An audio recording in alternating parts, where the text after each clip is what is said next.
Good morning, Raptor Freaks. Alexios here, and it is game day. Yeah, Brooklyn Nets. Double duty, Brooklyn Nets. Brooklyn Nets at the 905 G League level, and also Brooklyn Nets here in Toronto at the Scotiabank Arena. Kevin Durant and all them against the Raptors. Boy, wow. I cannot believe that they lost to Philadelphia last night.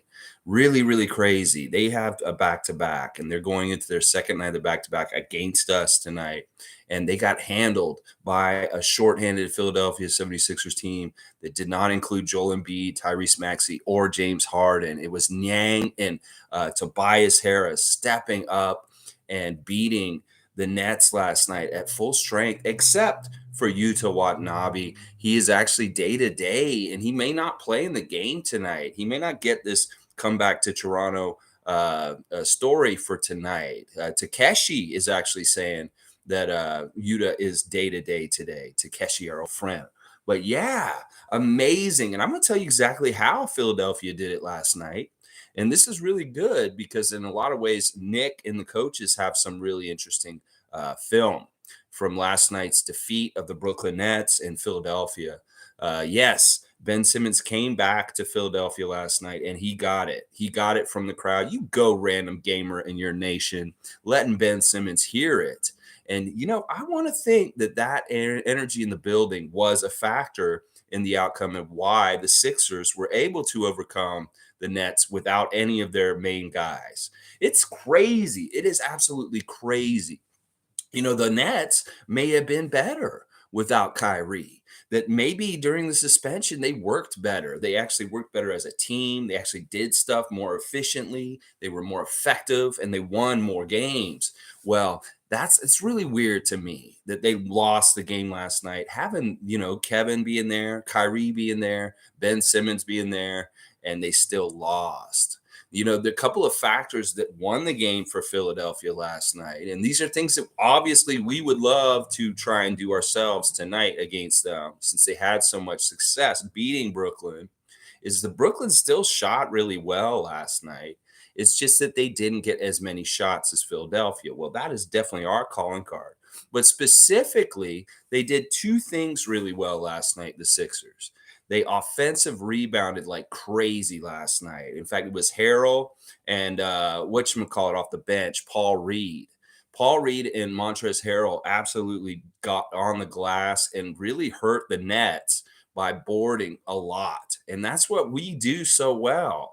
So we really do need to board the ball like crazy tonight, get a lot of offensive rebounds, and just dominate the boards. And we can win tonight. Now, another way we can win tonight is this is a night where we need the Raptors to show up on the 3-point line. That was a huge factor in Philly doing well last night and beating the Nets was out shooting them at the 3-point line, getting way more threes than them and making a higher percentage of their threes. Now, if we could wake up behind the 3-point line tonight, hopefully partly because Brooklyn is not. You see, listen, the thing about Brooklyn is that they're not a team. They are a collection of players, and they start with three really good players at the top, and then they kind of go with their talent level, kind of goes kind of off there. But the thing is, they don't play as a team. They haven't been organized as a team, and they don't have team energy. They really, really coast off the supreme talent of their really top guys. And that is the secret to beating them is don't let them play like a team because they don't normally. They're not naturally a team. Trust me. And that's why Brooklyn is in trouble this whole season, even if they're full strength. Because in some ways, Kyrie is not a team player.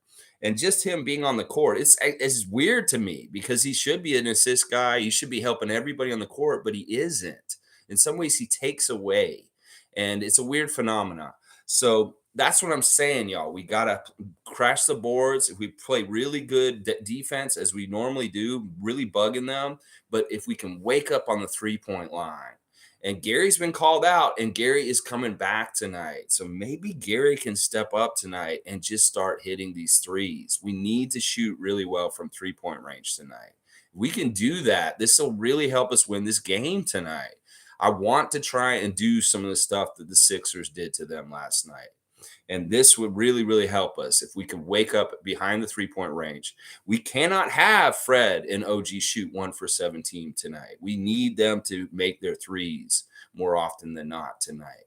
So there's a couple of keys to victory tonight. It's really weird that Brooklyn lost last night. And in some ways, it's not totally good for us because they're going to have a lot of motivation to wipe the taste out of their mouth from last night. They should have won last night. There's no excuse for them with them having their whole personnel losing to that Philadelphia team. I'm sorry.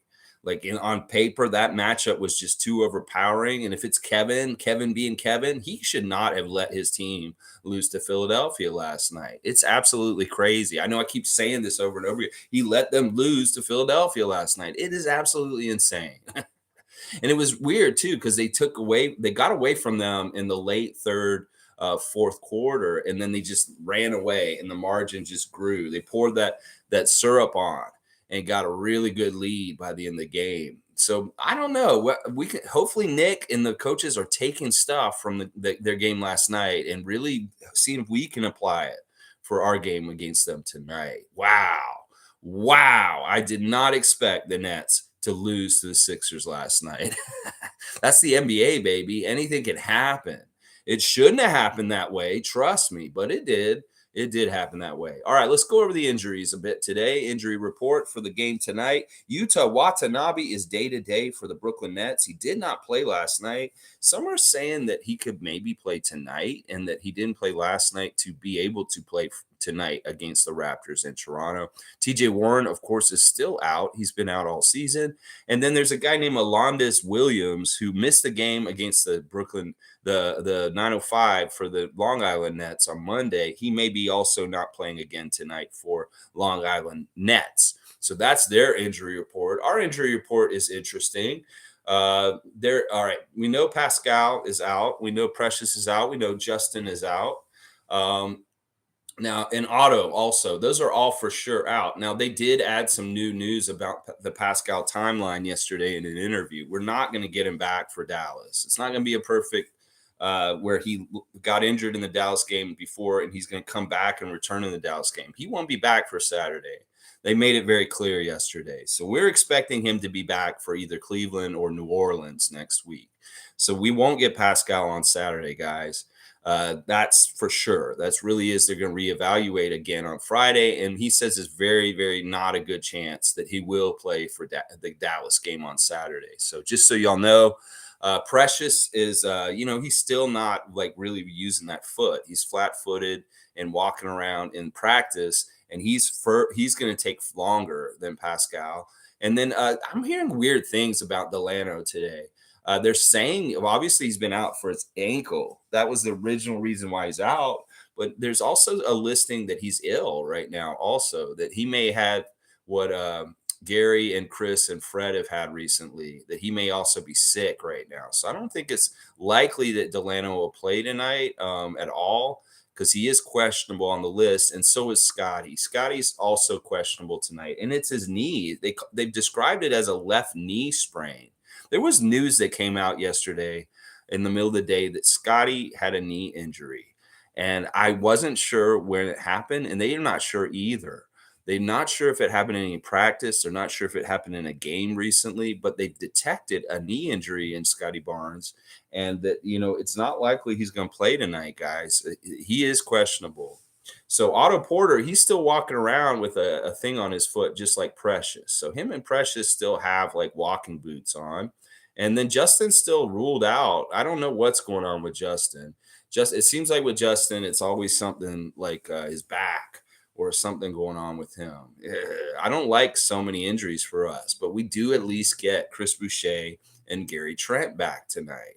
So that is for sure. And hopefully maybe Scotty's playing. I don't know. I have no idea with this new Scotty injury, because I haven't heard enough about it. And I'm not totally sure what's going on with it. So I can't tell you. So we'll have to find out more. All right, let me check in with y'all's comments so far this morning. Monique has been here. Good to see Superfan Monique Lawrence. Good morning, everyone, and happy game day. Let's crush some hearts on the Nets, and let's get this win. Let's go Raptors. Yes. Yes, Monique. Yes, you are a badass and a super fan. And I love what you're saying here. Yeah, we need to. This is the thing. They're now 8-9. They should have won last night. Trust me, they should have won last night. Now they're 8-9. We're 9-8. We need to keep sending them down, down. That's what I'm saying. Like this is an Atlantic Division rivalry. This is very close in the standings. This is a kind of a statement game. You know, they beat us the first game of the season. We need to even the series. We need to start keeping them further down below 500, and we need to go up. We don't want to be 500 at the end of tonight. Don't want them to be 500 at the end of tonight. We want them to be 2 games below 500, and we want to be 2 games above 500. So these are very good, important carrots to dangle in front of the team to be like, you know what? Do you want to be 500 at the end of the night and them be 500 also and have the same record? And they beat you in the tiebreaker because they've beaten you twice this year? No, you do not want that with the Brooklyn Nets. Fuck Brooklyn. You want to beat them and put them down lower and you go up, especially when it's your home court and you have a very good record there this season so far. We need to defend the North tonight. I don't give a shit if it's Kevin and Kyrie. We need to defend the North tonight. Take care of business, even if we're shorthanded and we don't have every single great player that we have, like Pascal and Precious. So this is a very important game tonight. We've had lots of rest. We've got hopefully a game plan. We've gotten some practice in recently. So maybe the team will come out with a nice new energy, a fresh energy, maybe a new approach. You know, Nick said in his interview yesterday, among a lot of other things, that one of the things that they do in the beginning of the season is they let things kind of be laissez-faire, which means do whatever you want, Raptors. Go out on the court and experiment and try things and just kind of free form. You know, maybe like jazz, like just play and do whatever you do. Well, they watch all the things they do and they see what's the most efficient. They see what works the best. And then, as Nick put it, they cut out all the crap. They basically tell them, all right, when you were doing this earlier in the season, this was really good. And we'd like you to focus on doing this and doing more of this. But you cannot do this anymore because this is not helping us. And we want you to not do this part of what you've been doing for us. So it really is an interesting kind of exploratory way of finding out how he wants the team to run by letting it just run willy-nilly. That's the way it's just going to go naturally. And then really honing in on the very good stuff that they're doing and saying, do more of this. And if they're doing stuff that's taken away from us winning and stuff, they cut it out. And he's done this for a couple of years now. And I think is a very effective way for a team to get better and better as the season goes on. I mean, it just makes sense, doesn't it? It's like, okay, you guys are showing me the good habits you're doing, the things that are really working, and maybe they get something creative found out that they didn't realize. Oh, wow, we could maybe do this with Scotty, or wow, we could do this with OG now. And then, like, boom, that helps inform and changes our identity and what we're able to do because they have the new skills they worked on over the summer and they show them off now in this period at the beginning of the season where it's a free for all, do whatever you want. And then Nick's like, okay, Scotty in the low post, how can we utilize this in our game plan as efficiently as possible and like cut out all the crap where we're fucking up too. So that's a big part of what the Raptors are starting to do now about 20 games into the season is they're taking everything that they've seen in the first month and a half of the season that they like and really keying on it. And then they're cutting the crap out. And that's tough for the players to adjust. They really have to think about what they're doing on the court and really get into like, okay, this is how I'm going to be efficient. This is what coach wants me to do. And this is signified by him calling out Gary Trent Jr. yesterday.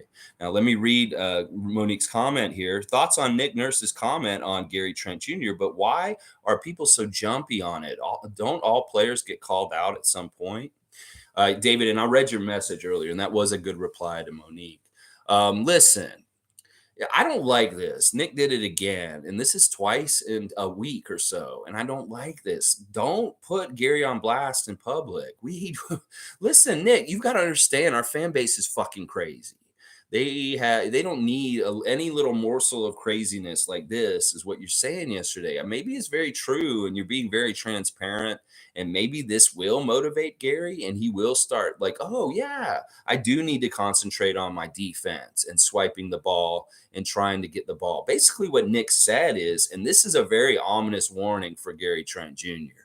He said basically, if Gary does his hand stealing stuff like he's done in his little bit of time with the Raptors very well, if he does this thing where he's getting his hand in there and stealing the ball like him and Fred do, then he belongs on this team. He fits our team. But if he does not do this, he does not, is basically what Nick said. That is very telling and very ominous in some ways. He's basically saying, Gary, you have to put your first a priority to be on the defensive end of the court. That you've been shooting a lot and you've been doing this and this, but your plus minus is really bad recently, and you're not making your shot. And that means that we need at least the basic like effort on the defensive end of you doing what you've done so well at that from last year. That he hasn't seen it from you recently, and he's calling you out for it. He wants you to get back on focused on the defensive end and doing the things that you and Fred do so well as a defensive backcourt, that you're not carrying your slack on that, is what Nick's saying. And I don't disagree with Nick's assessment, and but I do disagree with him putting this out publicly. Once again, I do not like when he's critical of these guys in public, because the fan nation takes the ball and runs with it, and they really overreact, and it just really adds to the stupid ass noise that's out there that Monique is talking about right now. So it's interesting because Nick is basically saying an ultimatum to Gary. He's like, you better fucking play defense or you're not going to be on this team soon. That's basically what he said to him yesterday. Holy cow. Mike's here. Salute real ones. Project Truth always. You go, Mike. I watched your clip yesterday, the third part of developing Malachi Flynn, 2-hour odyssey. Mike, tangents. I know you said it all at the end and stuff about like cleaning it up and just getting more focused. I really think, yeah, this will help cut down your time. And I know that part of it is that you've been so busy lately and that you were doing it at a different time of the day and you were just a little bit more rambly at that time. But I don't know, man. Like even with your format, I thought maybe you could, I don't know if you want to go to the extent of doing this, but writing a whole script out and really sticking to your talking points may really help. It may not even be that you need a long script and it has to be word for word. It may be that you just need to get your bullet points and get them all in order and really knock them out and stay on course and focus. Because, yeah, man, you're all over the road. But it's good. There was a lot of really good information in there. And I did really enjoy listening to your 2 hours last night. Just, man, maybe a bulletin point and like really like go from point A to point B to point C going down, and it'll help you keep your focus. But yeah, good stuff once again, Mike. And y'all subscribe to Logical Raptors Fanatic. It's really a great channel, and it's getting better and better by the week. I'm not lying. Tom Duke saying, let's go, Gary. Gary's going to lock him up. I hope he's motivated on that end of the court tonight, partly because of what Nick said. He's the kind of guy that will take the challenge. Like he will, I don't think he's going to get in his head about this or get sad about it. Oh no, coach called me out. No, he's an eye of the tiger kind of guy who's going to like rising up to the challenge. And that's what he's probably going to do tonight. I really want to see Gary have an amazing game tonight, just to shut Nick up. Forget about the fans. I want them shut up too. But I want everybody shut up about Gary Trent and slandering him right now. You know, Nick, don't open this door to allow people to come after our players. I just don't like it. I just don't like it. It's not cool. It really isn't cool. Trust me. Let's see. Tom Duke is saying our team and some players specifically need to shut some people up. Yeah, we need to perform on the court, look really good, and we'll shut NBA pundits up. We'll shut up our bad fans. We'll shut up all kinds of different people. I agree with you, Tom. We need a good game tonight. Randolph is saying, beloved Raptors freaks, most informative gang, I bring you all blessings to guide you through to another game day. Hope we dominate and win tonight. Yes, Randolph Phillips, thank you for your daily blessings. And yes, what a great sentiment that we hopefully dominate and win tonight? Well, we are basically facing a full strength Brooklyn Nets team tonight. Other than, like I said, maybe Yuta doesn't play, but otherwise, I think everybody else will be here for the Nets. And this is the most they've had them all together recently, like other the last couple games, is because Kyrie's been gone or Ben hasn't been playing very well for the beginning of the season. Now he's playing better and Kyrie's back. So in some ways, this is the full strength Nets we're playing. And once again, we can always say this isn't exactly the full strength Raptors. This isn't for sure. Pascal is not on the court for us. It's really hard to really assess how good we are in relation to the other team. And the great thing is we're still competing and we're almost winning games, or we should have won the game against Atlanta the other night. That is fantastic considering what we're missing as far as our franchise player. So yeah, Tom Duke saying cheers to Randolph, W to Randolph Phillips from Isaac Campbell. Yes, love all that. And here's Nameless with his Italian lesson. Let's see how I do today. Ciao, buongiorno tutti. Buongiorno tutti. Tutti? Who's Tootie? Is that Facts of Life, Tootie? Or is it Twiggy? Twiggy. That was Twiggy on Buck Rogers. Never mind. Let's keep going. Cool Cat is here. Always good to see one of the best Raptor freaks out there. Cool Cat. Good morning, Raptor Freak crew. That influenza is going around the team. Justin probably still growing. So many aches and pains. We just can't get over the hill to a complete team. Yeah, it's definitely the flu is going around. Definitely around our team. Nick, like I said, has sounded sick himself in interviews this week. You know, Chris was saying he was sick last week for the Miami game, and it was pretty bad. He got through it. I'm just glad that some of these guys are coming back, and they should be better. Now, is Delano hurt, or does he have the flu, or does he have both? It very well could be that Delano's ankle's still bothering him. He couldn't play for that, and he's also sick on top of it. So the questionable status for Delano Banton tonight really makes me think he's probably not going to play. And since this Scotty injury is so new, and we don't know anything about how severe or anything about it, I don't know if he's going to play tonight either, realistically. Now, if he does play, after all, that'd be fantastic, and it'll hopefully mean that he's in actually good shape, that the knee thing wasn't as bad as we thought. So we'll have to see. Yeah. Let's see. Monique saying, Tom, can you please fill the void on the Raptors show for me today? I won't be available. So fun yesterday. Listen, what happened there? Tom was saying the chat was very aggressive. I saw that in the Facebook chat. Tom, y'all tell me what happened in the chat yesterday, why it was so aggressive. Yeah, I watched that clip and they didn't put the comments up with it. Maybe they did at first because they put it up at first with them. And maybe the chat had a lot of craziness in it because they took it out. You cannot watch it in the replay at this point. So I have no idea what y'all were saying in there, who was saying what, and why it was aggressive. So you let me know, executive producer Tom Duke, what happened there. And it's interesting that Monique wants you to hold it down for her on that show today. Now you're going to the game tonight, Monique. So I know that may be part of it is because you're going to be busy trying to get down to the building. So bring those good vibes down there, Monique, and let's get that Raptors W tonight, baby. Yeah. Yeah. All right, let's see. G saying this was my worry with Scotty. Ankle tweaks can cause players' bodies to overcompensate in other areas, hence why some players get multiple injuries. Hate to say it, but it might be better he rests a bit. Yeah, I'm totally for that. You know, it's just when you see that questionable status, you're thinking, wait, all right, well, what is the percentage that he may actually just show up and play still? And knowing him and the way he is, you know, he might still try and play tonight. But who knows? This is not totally a good stretch for him to miss games. But if he needs to miss games, we definitely want him to be on the safe side. And we want to think about the franchise's future. And that's what I'm talking about when we're talking about Scotty Barnes. We want to think about the future of the franchise in some ways and think long term when it comes to Scotty Barnes. And I agree with you. Let's side on the air of caution, like more than like just say, hey, go, Scotty, it's Kevin, go play him. Go play Kevin, Scotty.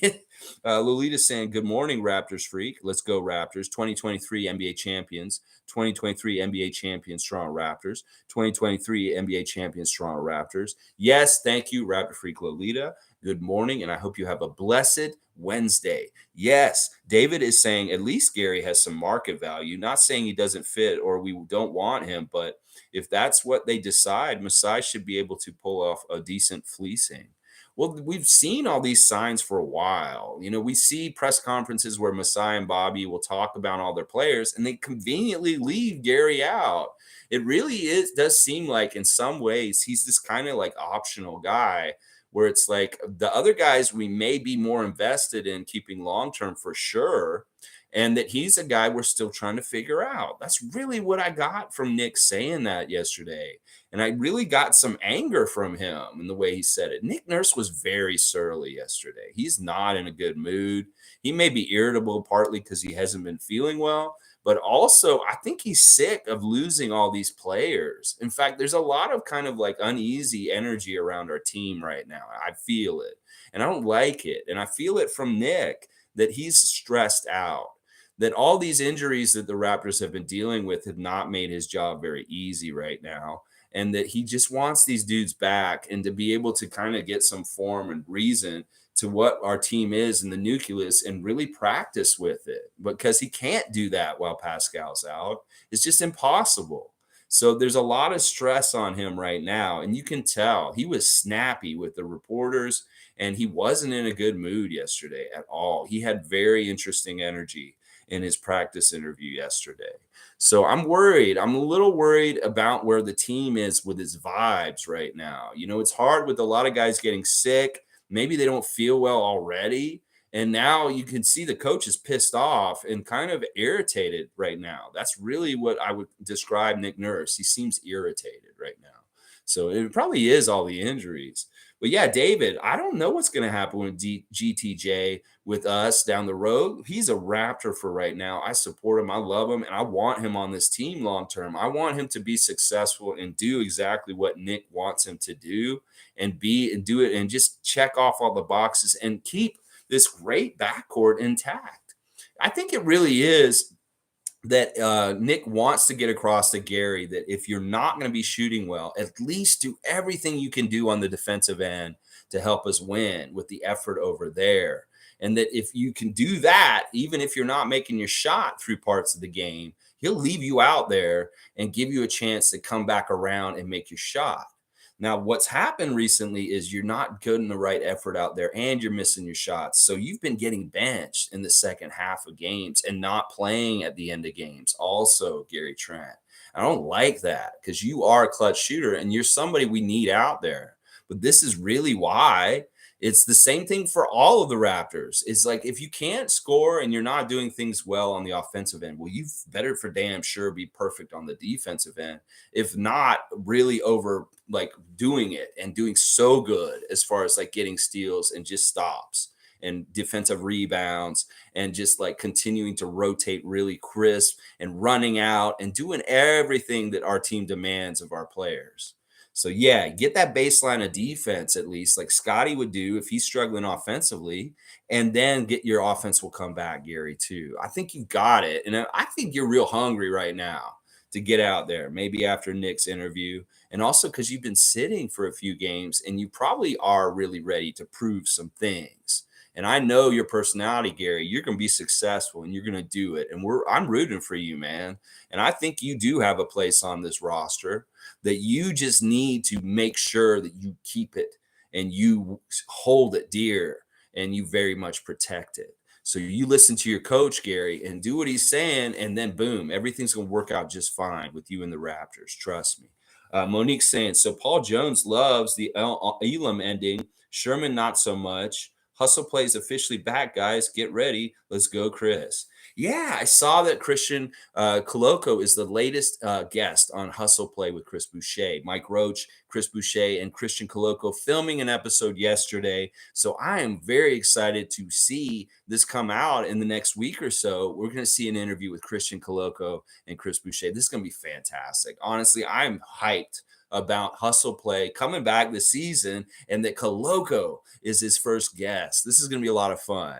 It's going to be a lot of fun, and I can't wait. You go, Mike Roach and the Hustle Play crew with Chris Boucher, of course. Yes. Now that was cool that they were talking about the Elam ending on Raptors Today yesterday. Paul Jones and Sherman Hamilton and Akil Augustine. Now the Elam ending is like interesting, and there's something cool about it. But Paul didn't totally like it in some ways too. And what he didn't like about it is the exact thing that I don't like about it is that sometimes a game can be determined and finished on just free throws. The problem with it isn't that them making the free throws or not. The problem is that the referees can willy nilly decide, okay, I'm going to help this team win by calling a foul or do some crazy thing. Fouls are subjective. This is the crazy thing about the NBA at all levels, G League or main level. A foul is subjective.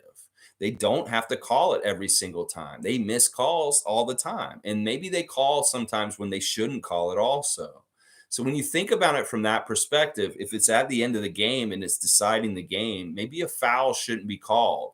But also at the same time, does that allow a team to just have willy-nilly to just hit you and do whatever because they know it's the end of the Elam ending and that the referee doesn't want to put you on the foul line to win the game? There's flaws with the Elam ending. There really, really is. And I don't know if it'll ever be used on the NBA level because of these flaws. I think people would just get pissed sometimes with how some of the games ended. So, but very interesting discussion between them about this. And I also love that they broke down more of the breakdown in the last play against the Hawks on Saturday night. Once again, we've really overanalyzed this last play at this point over the last 4 days, just like the JFK assassination. We really understand where the grassy knoll was and where the guy came from at AJ Griffin and all this stuff. We've really gone over all the trajectories and who should have been here and whose fault it was and this between Nick Nurse explaining it and then Paul Jones and the guys yesterday really getting in depth and talking about it some more. This is fantastic. Honestly, I love this kind of basketball content around the Raptors. You've got to understand, y'all. We're in our 27th year as a franchise. And this is a level of advanced kind of basketball content that wouldn't have been possible 5 years ago, let alone 10 or 20 years ago, obviously. That our fans weren't learned enough or interested enough to really get into these nuts and bolts of basketball and the plays and spacing and where guys should be and this and this and this. That we are so much more intelligent fan base as a whole for the Raptors and that we want this inside detail that we're calling out for it. This is a very much like we leveled up, like we're going to school. Like if you think of the expansion years before Vince got there, that's pretty much kindergarten. And then it's like grade school for basketball analysts and X's and O's and coverage, like grade school and then 2000s. And then maybe when Kyle and DeMar showed up, it started becoming like junior high or like maybe high school. And now we're in college. We are definitely learning a higher level of material that is very more in depth and very much more making us very learned and intelligent basketball fans in general. That we can have content like Raptors Today really bust out the X's and O's and really show us really detailed stuff. I love it. It's fantastic. And I know y'all are watching me partly because I can tell because Akil's stealing all my bullet points for my show. It's like I do certain subjects on the show, and then I watch Raptors Today later in the afternoon, and they hit every single subject I talked about in the morning. It may be that that's just the stuff that we're talking about that day as a Raptors Nation, but it's also very fishy to me because they're kind of talking about subjects that don't have to do with the Raptors that I go over a lot in the morning also. So who knows? I don't know if I'd be flattered if those guys were even knew I existed or what I'm doing on this channel. Who knows? Well, but it's interesting that they're doing the Raptors Today every day right now. So we really are getting this is a golden age of Raptors content. between places like my channel, other places, and Raptors official really putting out a lot of content these days between Raptors Today and Raptors Tonight, and just all the stuff that's out there. It's amazing. So good. So good. Yes. Cool Cat saying Nick Nurse being laissez faire at the beginning of the season, give players an opportunity to display what they worked on and then see how it can work for the team. Great reward for off-season work. Yeah, it's a brilliant way of doing things. And he's done it for a few years now. I think that he's done, this is part of like, okay, this makes more sense now. Why things were a certain way at the beginning of the year with some of Nick Nurse coached teams in recent past with the Raptors. And now we understand why in some ways near the end of the season they really tighten up, and it's brilliant. It's just brilliant concept idea to say, okay, let's take what's really working, because they can really analyze it with people like Eric Curry around the team that really are good at analytics and percentages and outcomes, success and stuff. They can really figure out what the right formula game plan is. It's almost like Peabody and Sherman with the machine. It's like, put it in the machine, beep, beep, beep, beep, beep, beep, and then it comes out and it's like, oh, this is all the stuff we're doing good, and we want to go in this direction. It's fantastic, and I love it. I love it. I love that idea, and I think that our coaches are geniuses. Let's see. Nameless is saying Lolita looking for the three-peat. Bam. Yes, Nameless. I hope so. Callie's here. Good to see Raptor Freak Callie Mayer. She is saying today, what is she saying? It jumped.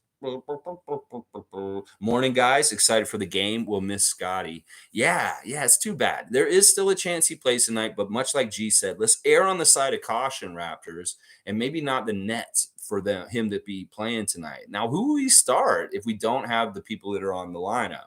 Well, Fred, Gary, OG, Thaddeus, and I don't know, maybe Koloko starts again tonight. That's one thing, is Claxton did play last night.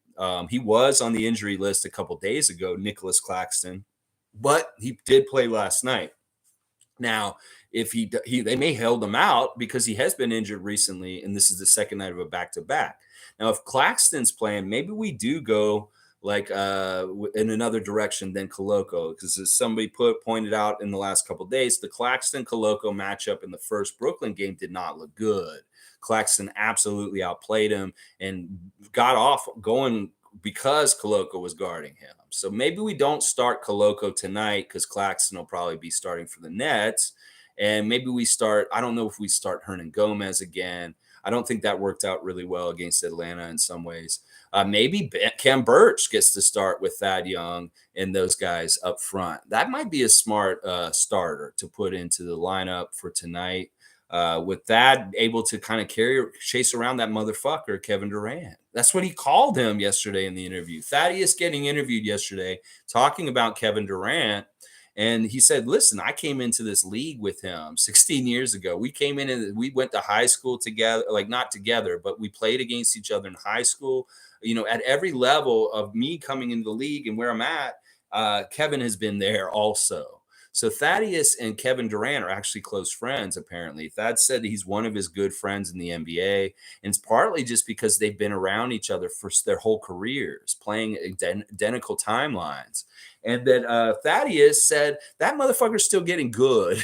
He's like getting better and better, is what Thad said. And you can tell there's a very much exhausted feeling from years and years of trying to play against Kevin, and him still excelling and being at a very high level at this point. That was such an honor to Kevin, the way Thad said that, but also really funny to see Thaddeus break, cussing in the interview just to give a compliment to Kevin Durant. So yeah, that was really interesting. And maybe because of what I just said, maybe we have Thaddeus try and guard Kevin to an extent, because maybe he can in some ways, just because he may really know him really well. I don't know. I don't know who the best person to guard Durant is. I know that Scotty always loves to guard him when he's healthy, but it may be OG. Maybe we switching guys around. But I don't know who's going to start tonight. I could pretty much pencil in Fred, Gary, and OG for sure, and probably Thad for sure. But that fifth starting spot, who do you guys think should start with those guys as the fifth starter tonight? If there's no Scotty, there's no, obviously no Pascal, no Precious. Maybe Chris Boucher gets put in the starting lineup tonight, just to give a little more veteran edge and energy right off the bat for our team. So maybe it's Chris. I would be very happy actually if Chris started tonight. Maybe he will. We'll have to see. Naco the Nachos here. Let's see. I've seen Gary for Wiseman trades talks going around. Terrible trade for us. I know that's just made up bullshit. Like I said, that might as well be somebody sitting on the toilet and they're making a poop and they're making a poop in their mind, thinking that up at the same time.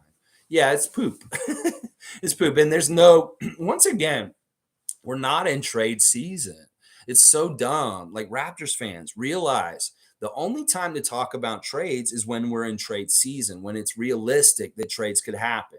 There's a period of time during the summer that this can happen. During when we had the trade talks about Kevin Durant and all that stuff, that was a legal time to talk about it. Now, after a certain point, when things are figured out and free agency over the summer, trade talks should die down from like August into like maybe till January. There should be no trade talks in fall of basketball. Nobody's making deals from the beginning of the season till like New Year's. And the really is because they got their team and they're trying to figure things out. Have you heard anybody make a trade since the season started in the NBA? So this is why these trade talk idiots need to just shut the fuck up. This isn't even the proper time. There's no green light for making trades in the league right now. Nobody's doing it. So there's no realistic anything to any kind of trade talks that get brought up right now because nobody's fucking talking about trades among the teams.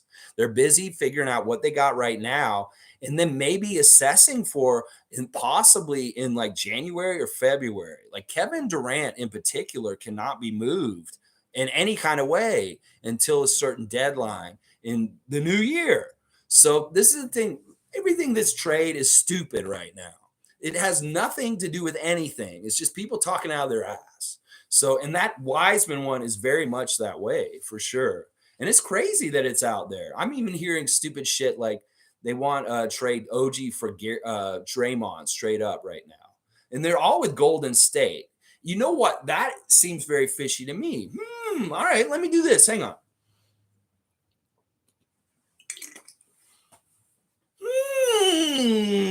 Naco the Nacho. Why is it that we're hearing Gary Trent for James Wiseman and Kuminga? Why are we hearing OG Anunoby for Draymond Green? Wait, what's the common denominator? Golden State. What is going on with Golden State? They're in the fucking shitter. They have a horrible record. They're not even in the play-in right now. Brian Winters. Well, this is Golden State Nation making up shit because they're desperate because their team sucks so far this year. Whoa, mind blown. That is the whole explanation right there for you. The two main rumors we're hearing recently have to do with Golden State. And this is just Golden State fans upset that they don't look like they're going to be repeating because the team is garbage. So they're grasping, and we're a good team. So they're like, let's get rid of Draymond. Obviously, he punched Jordan Poole. So can we get OG Anunoby for him? Look how good he is. That's a fair trade, Raptors. OG, young player, two-way player, so good, blooming. For an old decrepit old man that's about to end his career. Oh, that's a great deal. Who do you think put that out there? A Golden State Warriors fan that's just talking out of his ass and dreaming about them getting their truck out of the mud. That's exactly where all this comes from. So there you go. I think I just Brian Winters to that and figured it all out. It's fucking Warriors fan nation making up bullshit. Yeah, because they're desperate because they suck. Yeah, Mike's saying, no doubt it was a scramble. Respect. Yeah, I have to figure out how to use past videos as reference instead of re-explaining the same things, further extending length. Yeah, I don't know, Mike. You got to just go on the idea that people that follow your channel have caught up with what you're talking about. You can maybe make a short reference, but not have to go out through the whole thing all over again. I don't know, Mike. I would, I know you're trying to link your things together.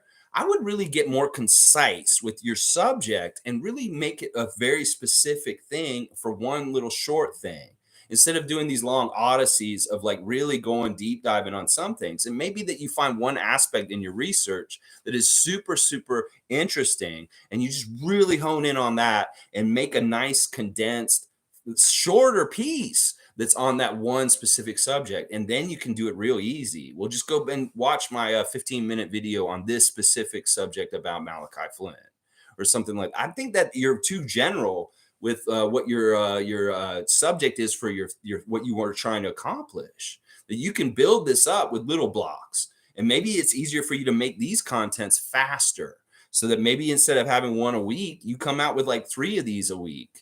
But they're shorter and they're just more concise, more pinpoint, and just like good little bursts of the good information that you're sharing with us. I don't know. You don't have to take any of my advice, but I do know that you like workshopping this stuff. And once again, this is our content talk for today. But I don't mind doing this because I really do see how you could get like better and better. And I think that's what you need to do is you just need to make your focus for your what you're doing that specific content very laser focused, and you try not to go out of bounds too much. David's saying, did you see Brooklyn play last night? Good grief. And people say Toronto can't shoot.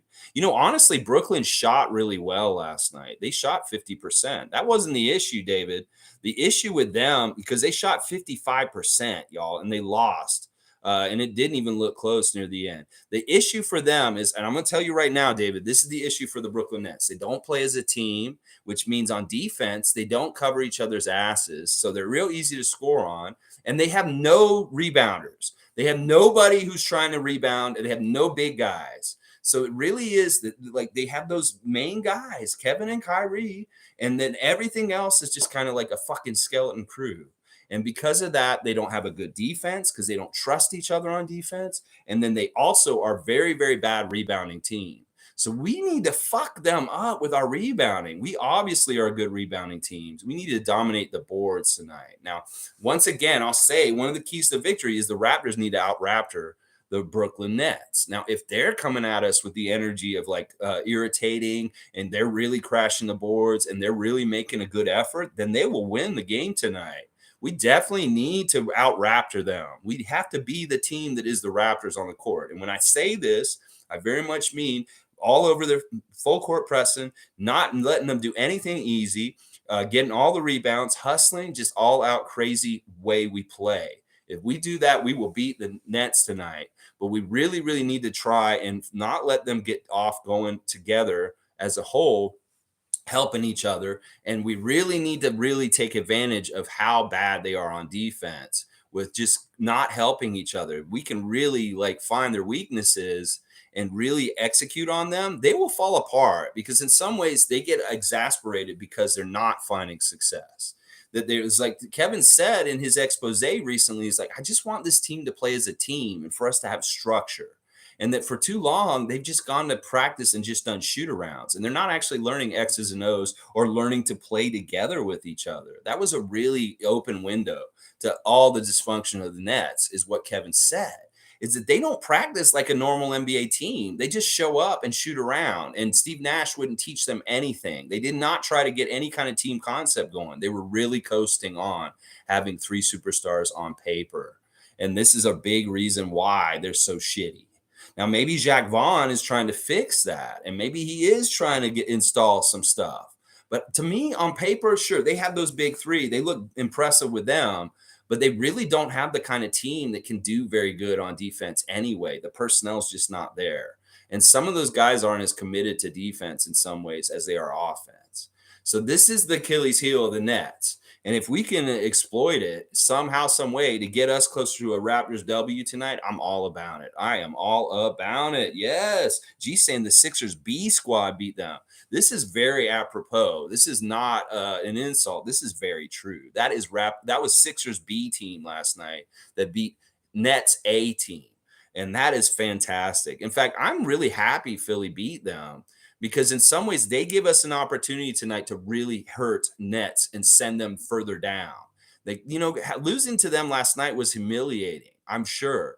They heard it from the crowd because of Ben Simmons being there, and the Philly fans were relentless. You go, random gamer and Sixers Nation. Normally, I hate you guys, but you guys were on point last night, and I am all about y'all treating Ben Simmons that way. You got the right for how he treated y'all's franchise, and he was so flaky. I don't give a shit if he has problems or anything like that. You act like this is what you get.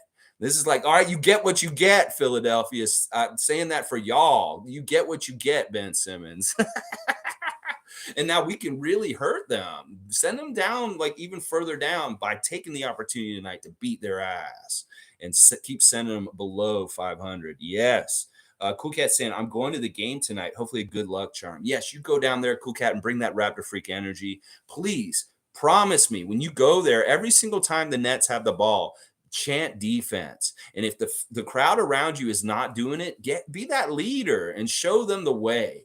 Just get loud and just start it with the rhythm. You'll get those kids around you in your section to start mimicking you. And maybe you can be that spark in the crowd tonight, Cool Cat, that gets our defensive energy up from the crowd.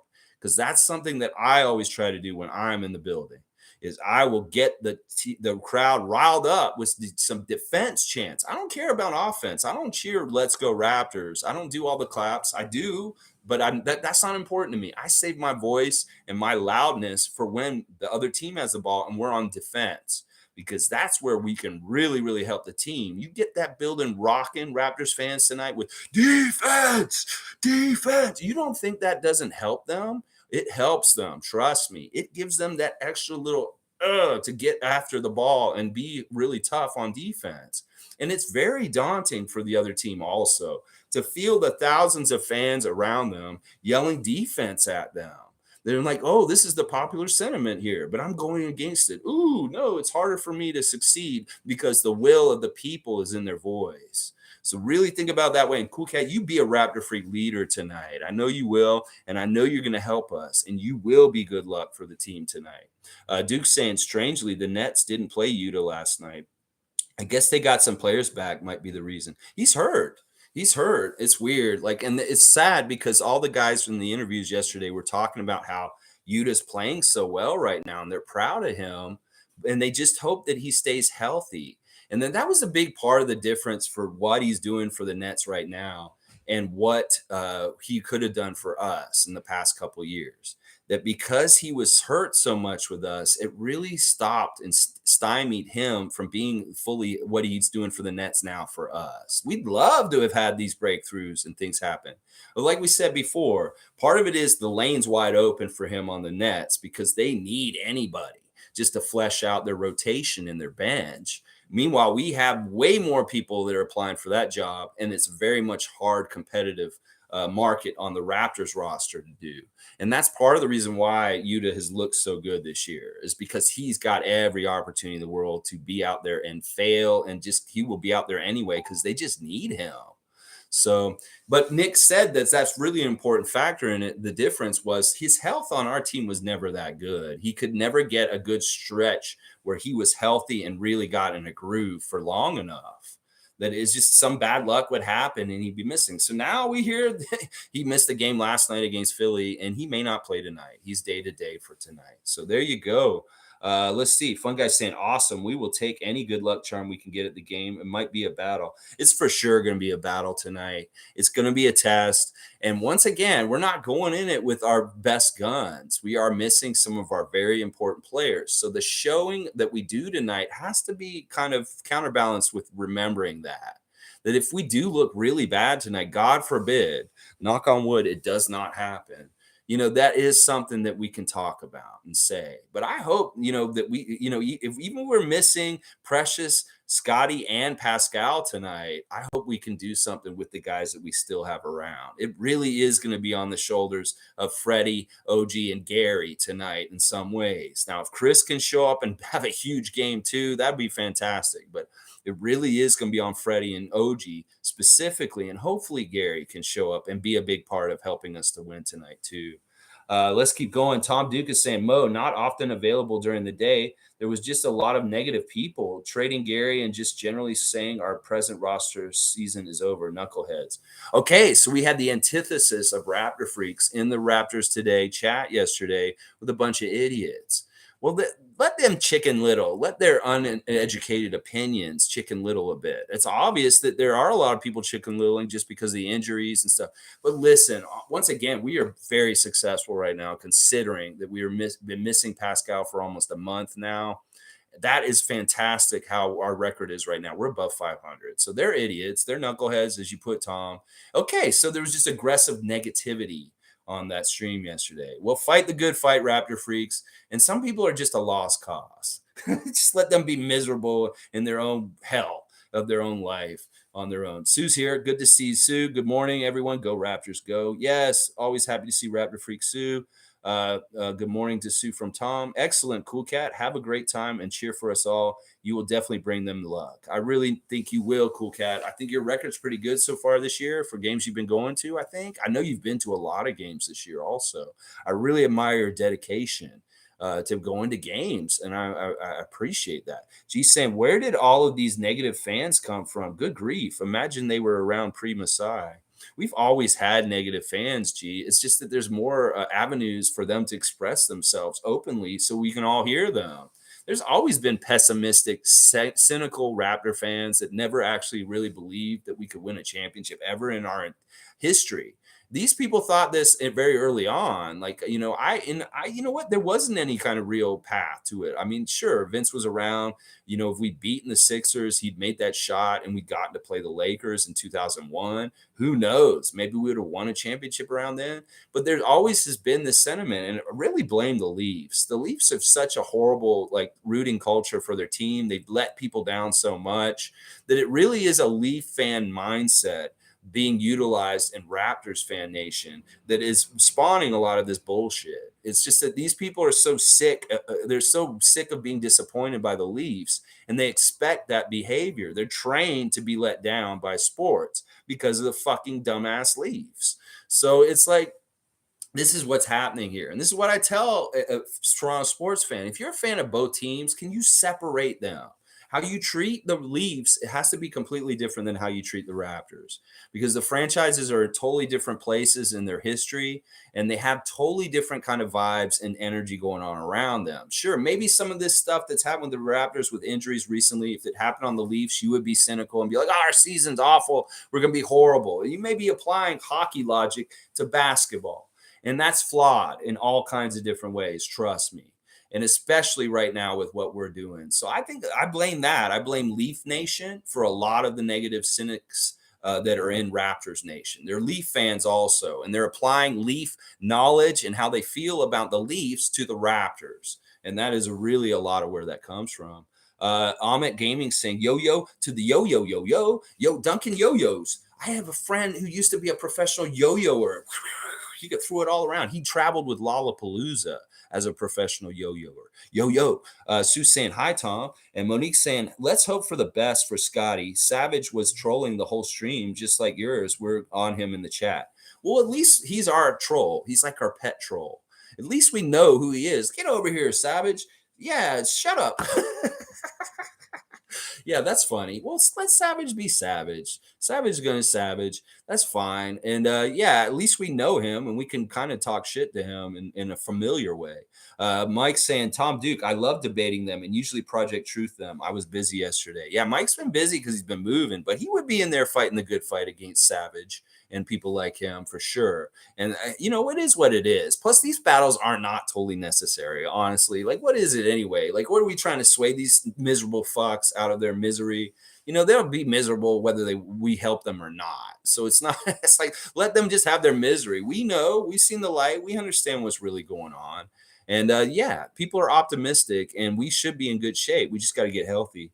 Let's see. Nako's saying, angriest I've seen Nurse was stop sending me little guards rant.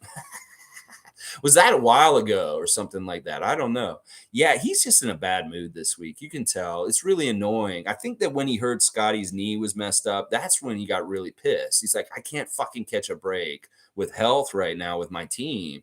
And I really think that's the root of all of his angst. And his kind of anger right now is the injuries and how difficult it is for him to coach this team like this.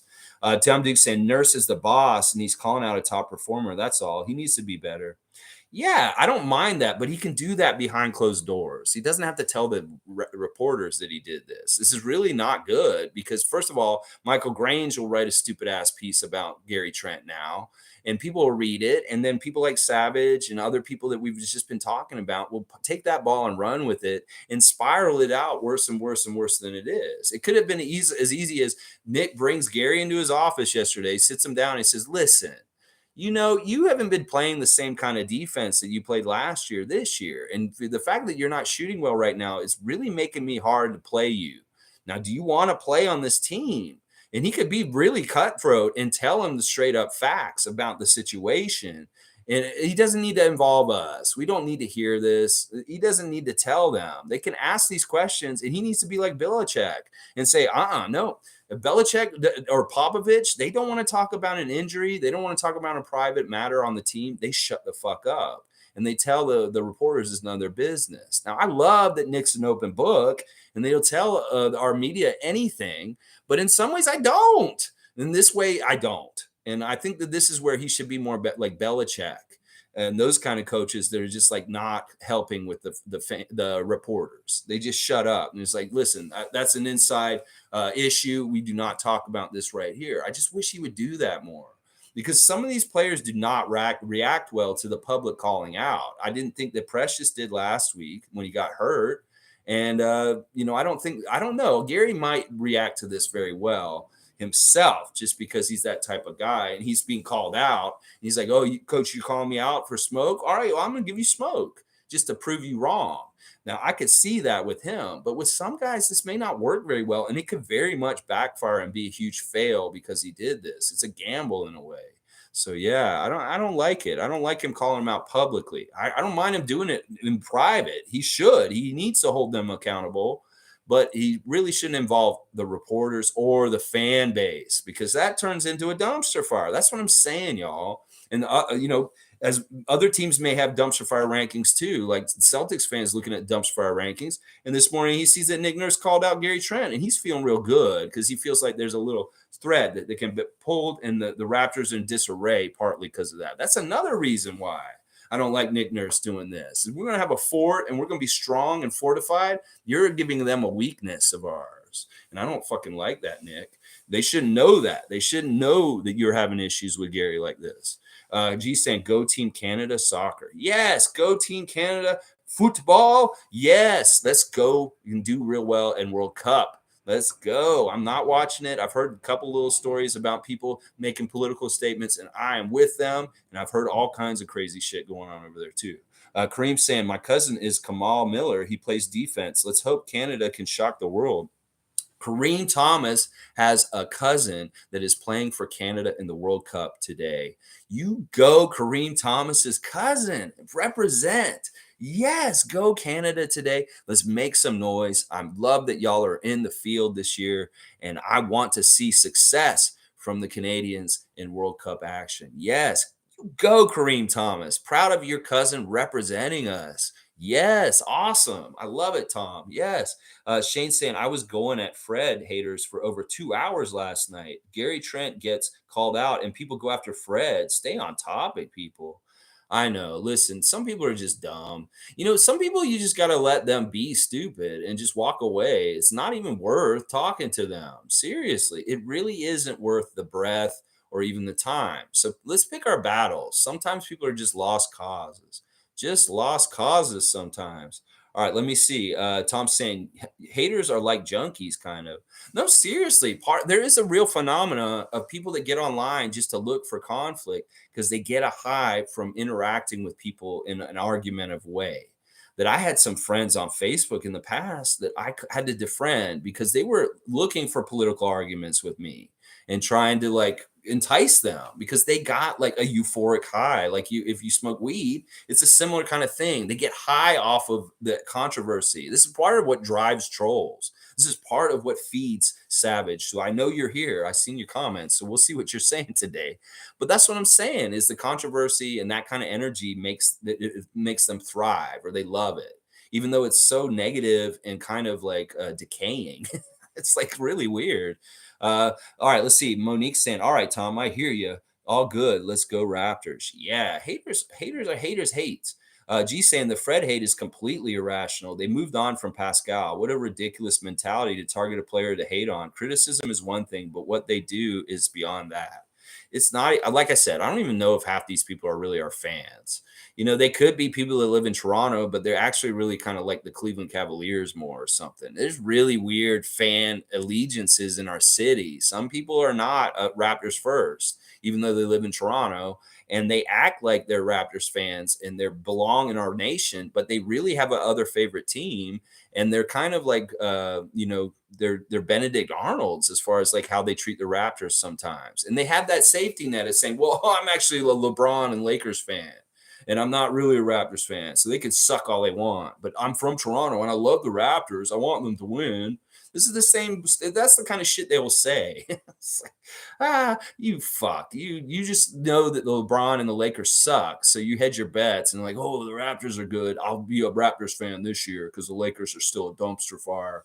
It's that kind of thinking. They want to be on a winning side no matter what. These people that are Warriors and Raptors fans, they're like that too. They're like, oh, I gotta go with the Raptors this year because the Warriors suck right now.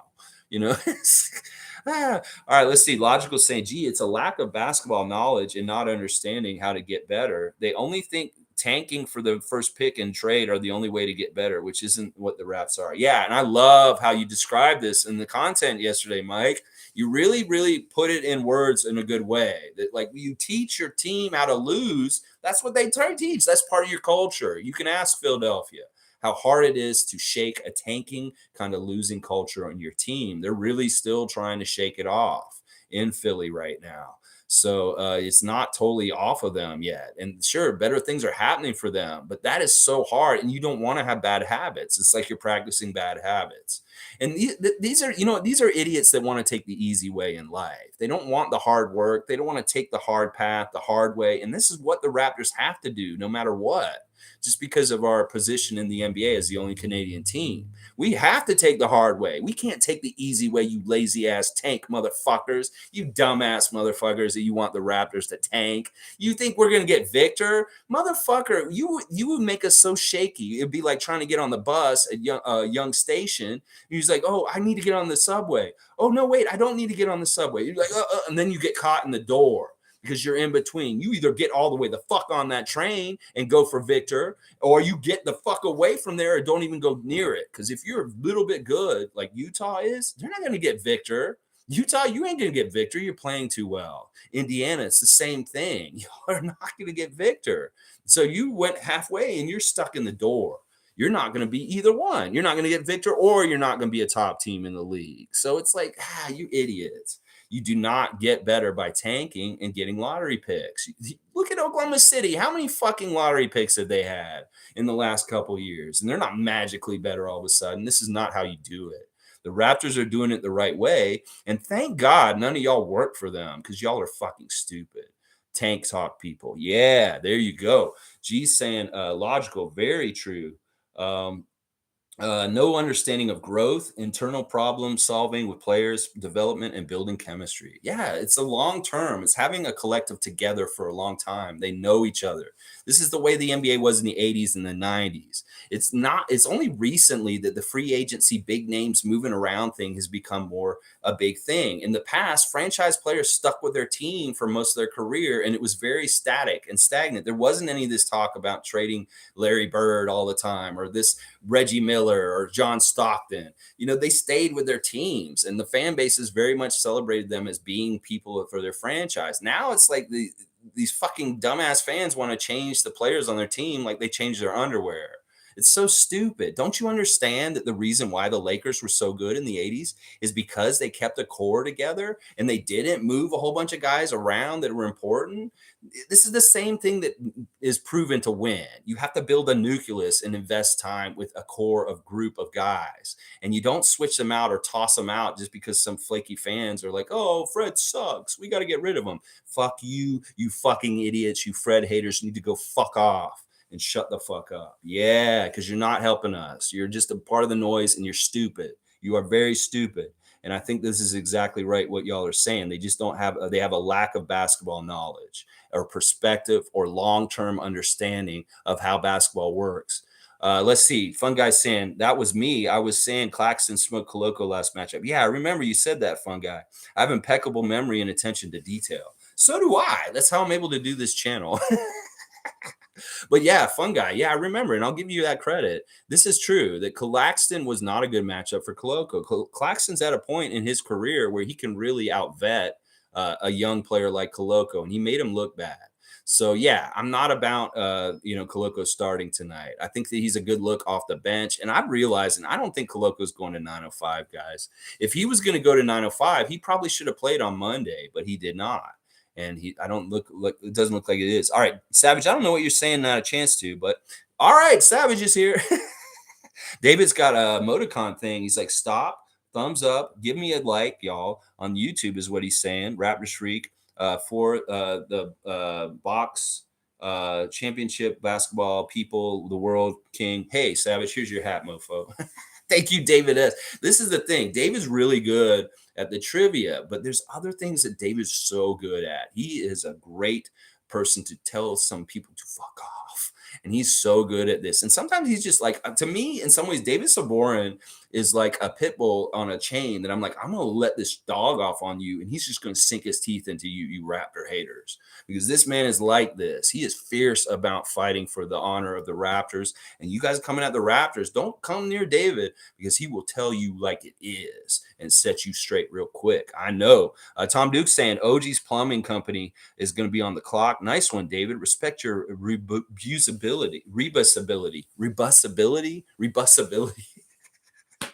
Yes, you're speaking Tom's language. He loves that. It's like kind of like, being in another country and you're making feeble attempts at saying it. No, you're doing it fluently. You're great. Tom knows you can speak his language. And I love that. I love that. I love the art. Mike's saying, gee, they wanted to start Gary Trent and start Fred, and now they want Gary gone. Those fans have no clue what they want or even how the team could get better. It takes basketball IQ to see why Gary Trent Jr. is odd man. Listen, I just want Gary to succeed, do exactly what Nick is asking him to do, and it'll be fine. And we sign him to a contract and he stays with our team. I know he's happy on the Raptors. I want him to be happy, but I want him to play at the level that Nick needs him to make us want to keep him around. And that is really the crux of this whole thing is you need to do things for Nick so that Bobby will come at you with the right kind of offer for the next contract, Gary. So this is what you got to think about right now. And this is your time to shine and show that you do have that Raptors DNA for long term and not just for this. This is a spot of coffee and you're just hanging out. You like playing with these guys. You like being on this team.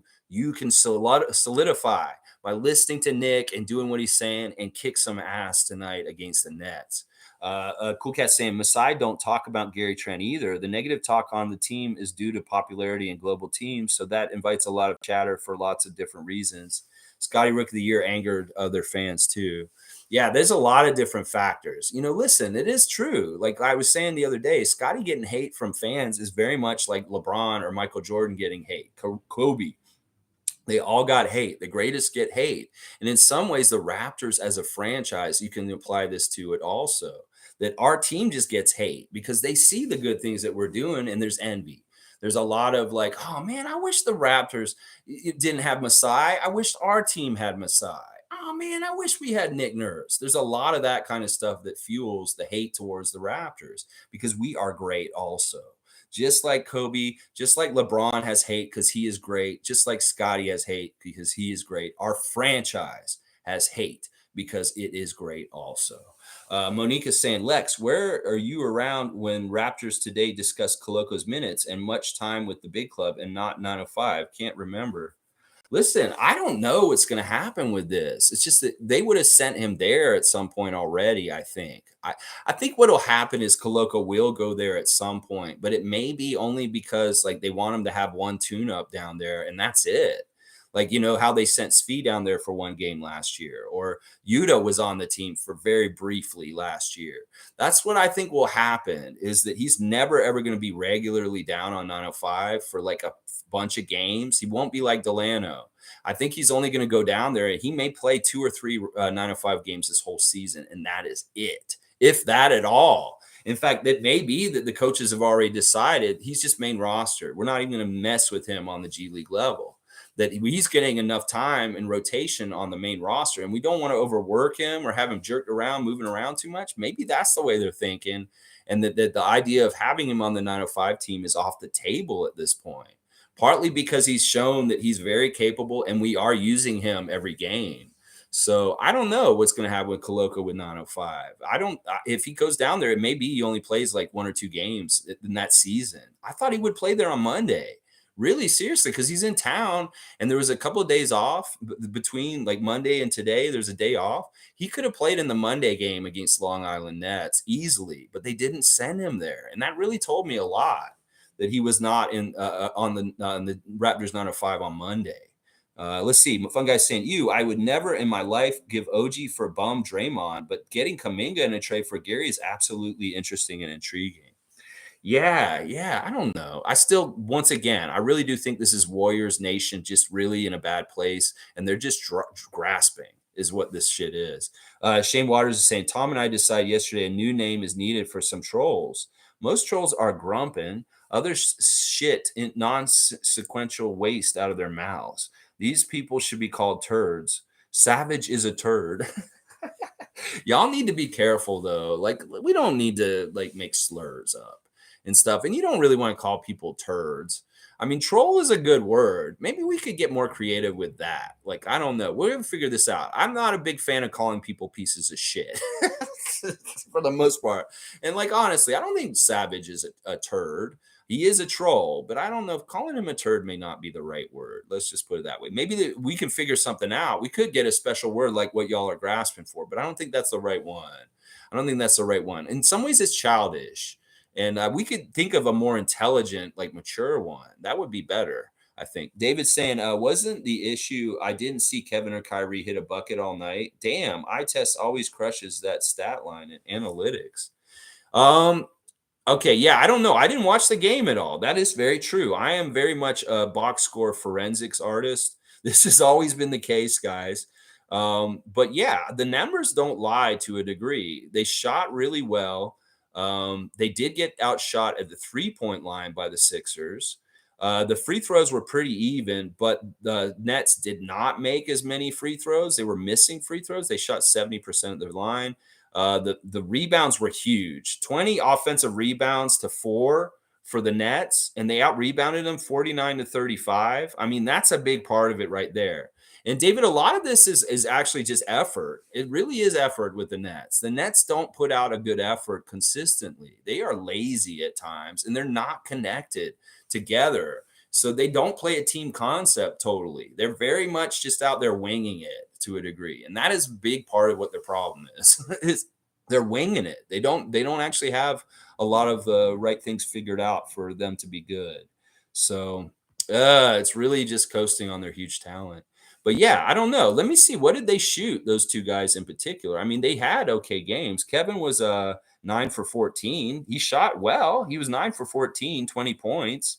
Maybe he should have shot more. Kyrie was 10 of 18. So they both shot well. They didn't miss a lot of shots. 23 points for him. Maybe they were a little contained. I don't know. Maybe they just didn't have enough scoring power around them on their roster. Is one of these things like, okay, you can have Kevin and Kyrie do their thing, but there's nobody else on the team to show up. There was no YUTA to show up and help them from the bench. So there could have been a couple of reasons.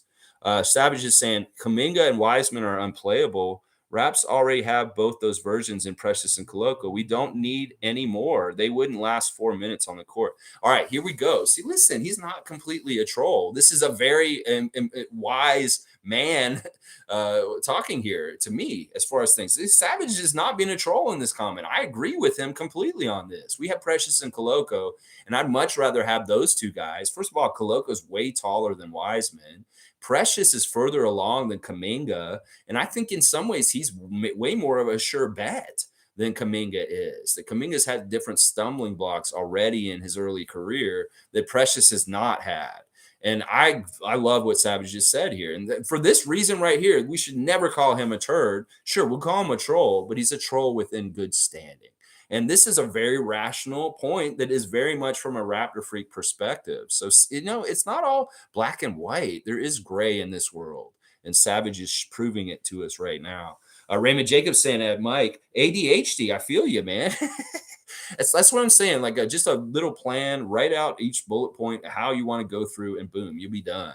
You'll be done. You'll get it right. G saying they couldn't afford OG and Gary anyways with all their crazy contracts. Waste of trade talks. Gary can be a key piece with his shooting and floor spacing and defense once he gets it together. Yeah, let's just see how this season goes. Like I said, we can start talking about trades later this season, the second half of the season, when they're very much more realistic. Right now is not the time. It's just a distraction. And like I said, it's a desperate Golden State Warriors fan base trying to grasp and thinking, oh, if we get OG, oh, if we get this person, we might be better. Mike's saying, don't need to. Okay, all right. There's another one. Yeah, all right. I won't read it, Mike. I'm just gonna skip it. I see what you're saying. But yeah, dude, awesome, awesome. Seriously, I see improvement just in the couple months I've been watching your channel. I'm already seeing improvement. But you want that time down. Trust me. You don't want to be like me. You don't want to be like me. You want to get that time down.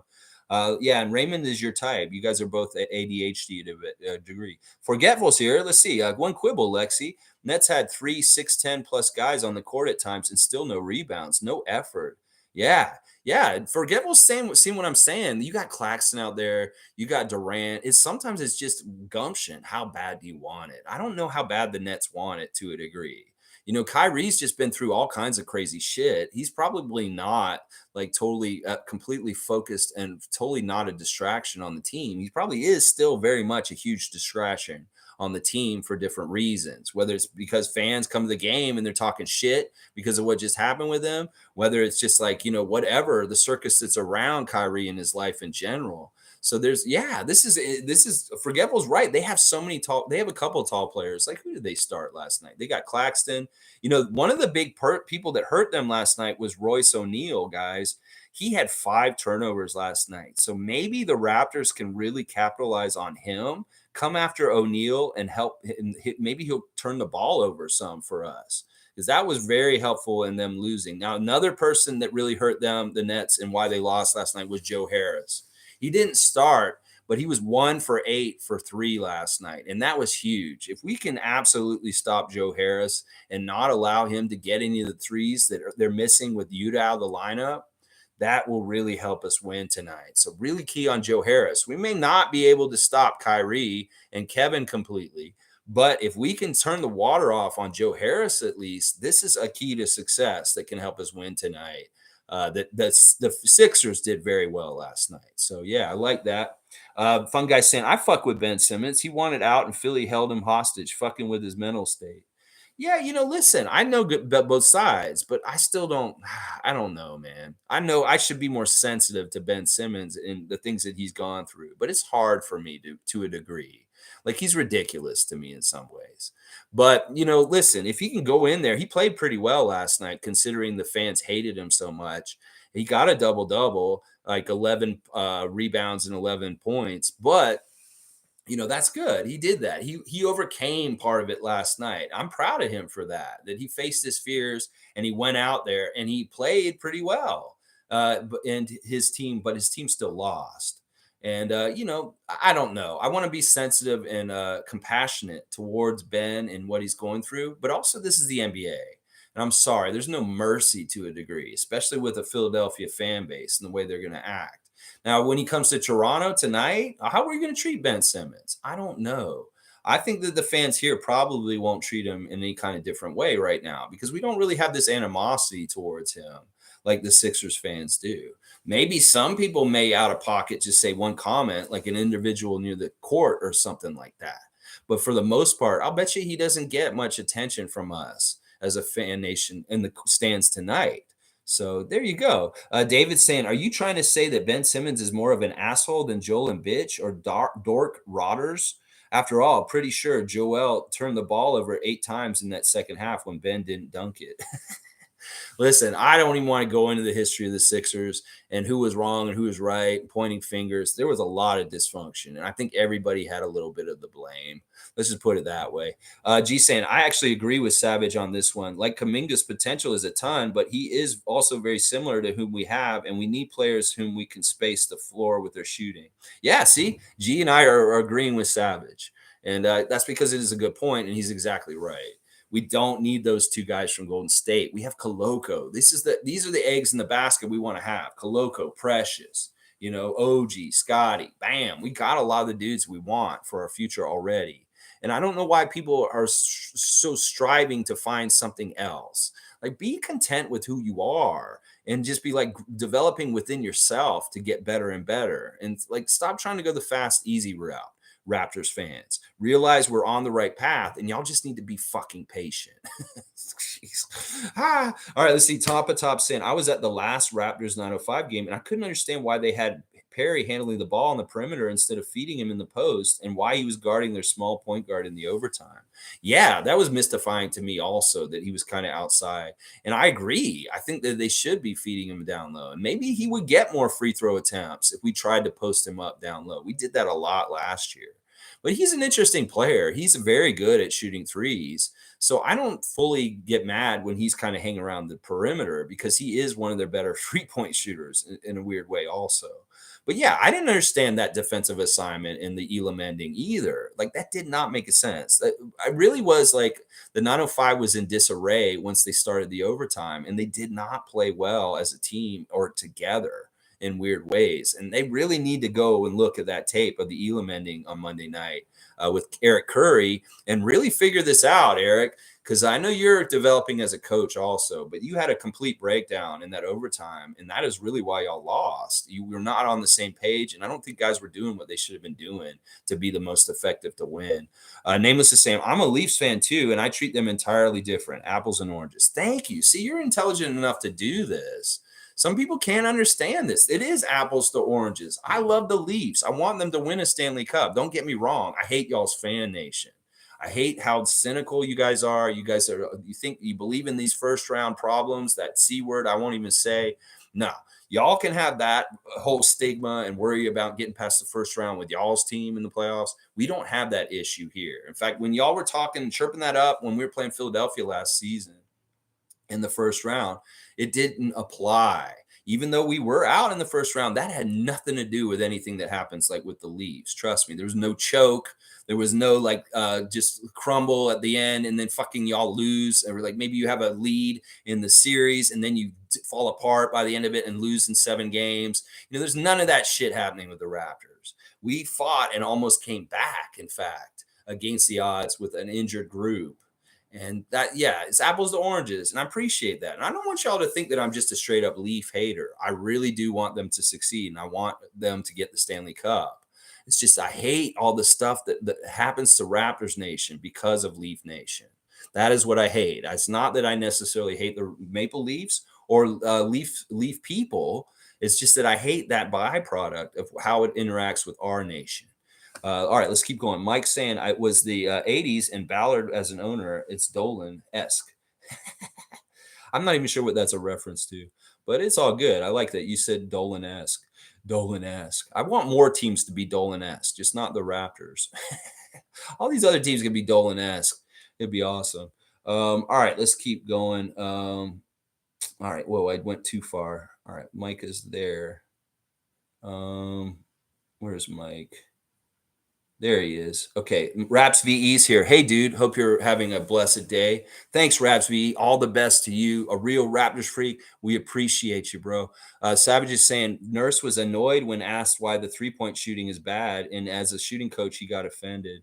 Yeah, well, I love what he said to Grange. And Grange still wrote that stupid ass piece for Sportsnet afterwards, talking about how the shooting's different. Well, motherfucker, we have a bunch of our guys missing, and Pascal draws so much attention. Our 3-point field goal percentage went down, obviously, because Pascal's not around. And I don't understand how he can't figure that out, Michael Grange. So, yeah, Nurse, you know what it is, Savage? It's like that old Mad Magazine section called Snappy Answers to Stupid Questions. Yeah, that's what that is right there. That was a stupid question. And Nick got a little snappy with it. Denal saying, yeah, let's go Raps. This is game day, baby. Fuck Brooklyn. Let's beat them. Canadian Cowboys here. Bradley, good morning. Lex and Raptors Freaks. It's game day. Let's go. Gary is the man. I ain't worried. And also, Koloko's going to have a career high in points. I think 20 points, 4 blocks, 3 assists. Let's go. That's Bradley thinking about his fantasy team. But I'd love to see Christian have a breakthrough tonight. Sure. It'd be fantastic to see him get a 20-point game all of a sudden. That would be kind of a harbinger of some other things down the road. If Christian busted out offensively in a huge game, like any point this year, that really, if I see him get 20 to 25 points at some point this year, I'm going to be like, this dude could do some things offensively that we don't even realize. Sure, the defense obviously is going to be fantastic from him. But if he can become a very good offensive player in certain ways also, woo, look out. That second round pick is looking better and better and better all the time. Tom Duke saying, ta-da, that's right, ta-da, your help around the house, you need your carpets cleaned, you need your windows washed, you need some home renovations, call ta-da. They're in the phone book in the 416, they'll come and help you out. Andrew Bishop's here, good morning, freaks, good to see you, Andrew. Lion Hunter, good to see you, Lion Hunter, calling out Fred haters and pro tankers. Looks like I came in at the right time. That's right, welcome to the Justice League of fighting the good fight against fucking idiots. Yes, Lion Hunter, hunt them down and eat them up like the lion that you are. Yes, kick their ass, these motherfucking idiots. Yes, Raymond Jacobs saying Raptors have the most fans worldwide. That means all kinds and types of people. I'm not surprised we have fans all over the spectrum. Local fans versus international fans. Laugh out loud. This is sure. This is true. And this is part of why we want to educate. This is part of why I made this channel, is because we just want to educate people on these issues a little bit better. And like, not have people fall into some of this stupid shit that's going on out there. It really is kind of an information war to a degree. It's weird. It's so weird how sports are evolving, just like politics and the rest of everything else in the world with social media and people being able to just espouse opinions in different places and they get an audience. And it really is like that phenomena that any Joe Blow like me can just have a channel and just say whatever they're gonna fucking say. And sometimes it gets steam. Sometimes people, oh, look at what this meme this person put out there, and then they put it out there, and boom, it goes viral. So there's like the potential to have an audience as an ordinary person on a level that's so crazy at this point. And that's some of it. Some people are provocative and do things just because they want that attention in that way, and they may make up shit just to get that attention. And that may be part of the factoring in all this also. Let's see. Fun guy saying, actually, I think we should tank for the next 10 years. Matter of fact, we should move team to Leamington, Ontario, and fire Masai and Bobby and make Malachi Flynn our franchise player. Facts. Wow, fun guy. You know what? These are really innovative, interesting ideas for the team. And no. Monique saying dead funny about Victor. Yes, Lex, speak up. I always laugh when I hear his name. Listen, you want to get Victor, you better be fully committed to fucking losing. And I don't think anybody's fully that right now. I think people are just losing because they suck. And that's the team that should get him. The teams that are very much at the very bottom. It'd be crazy if Detroit got him. Oh my gosh. If the Pistons got him, Houston got him, it won't be that big of a deal. But if Detroit got him, that could be a problem, y'all. I'm not gonna lie. Let's see. Fun guy saying, okay, I'm about to piss some people off, but I'm almost certain Gary is 99% to be traded. When you eliminate the bias, the signs are all literally there, and the rumors only justify my suspicion. I think he would be one of the easiest to move kind of Raptors as far as there's interest, as far as like we don't know what's going to happen when we cross this road where all these guys are going to be up for contracts and who we want to invest in. They have not pointed towards him exactly like we've been saying. Fred is obviously in, OG's in, Pascal is in, Scotty is in. Now, the rest of those guys, I have no idea. Like Precious is similar in some ways to Gary. That I don't know. Chris, we've got on contract now, but there's some questions about some of these pieces and whether they are really long term or they're just for now. And Gary might be that one. And I'm not trying. I'm with Fun Guy. I don't want to piss anybody off either. But we're just talking about the reality of the situation. And Gary's such a good player. He's going to be good and successful no matter where he goes. But if he really wants to be on this team, he better up his defensive game, obviously. Forgetful saying, I agree with Nurse calling out Trent publicly. There's no reason to think he hasn't already tried the quiet talk. Public criticism threatens Gary's market value. Incentive matters. That could be part of it also. I mean, I hate to say that Nick is trying to not allow Gary to make as much money, but this does kind of maybe affect his value in some ways and maybe helps Masai and Bobby when contract time comes around. That's part of the win-win of this situation is either Gary sucks and he's not good enough and we don't reinvest in him and he goes away, or he kicks some major ass and he finally does and earns that next contract.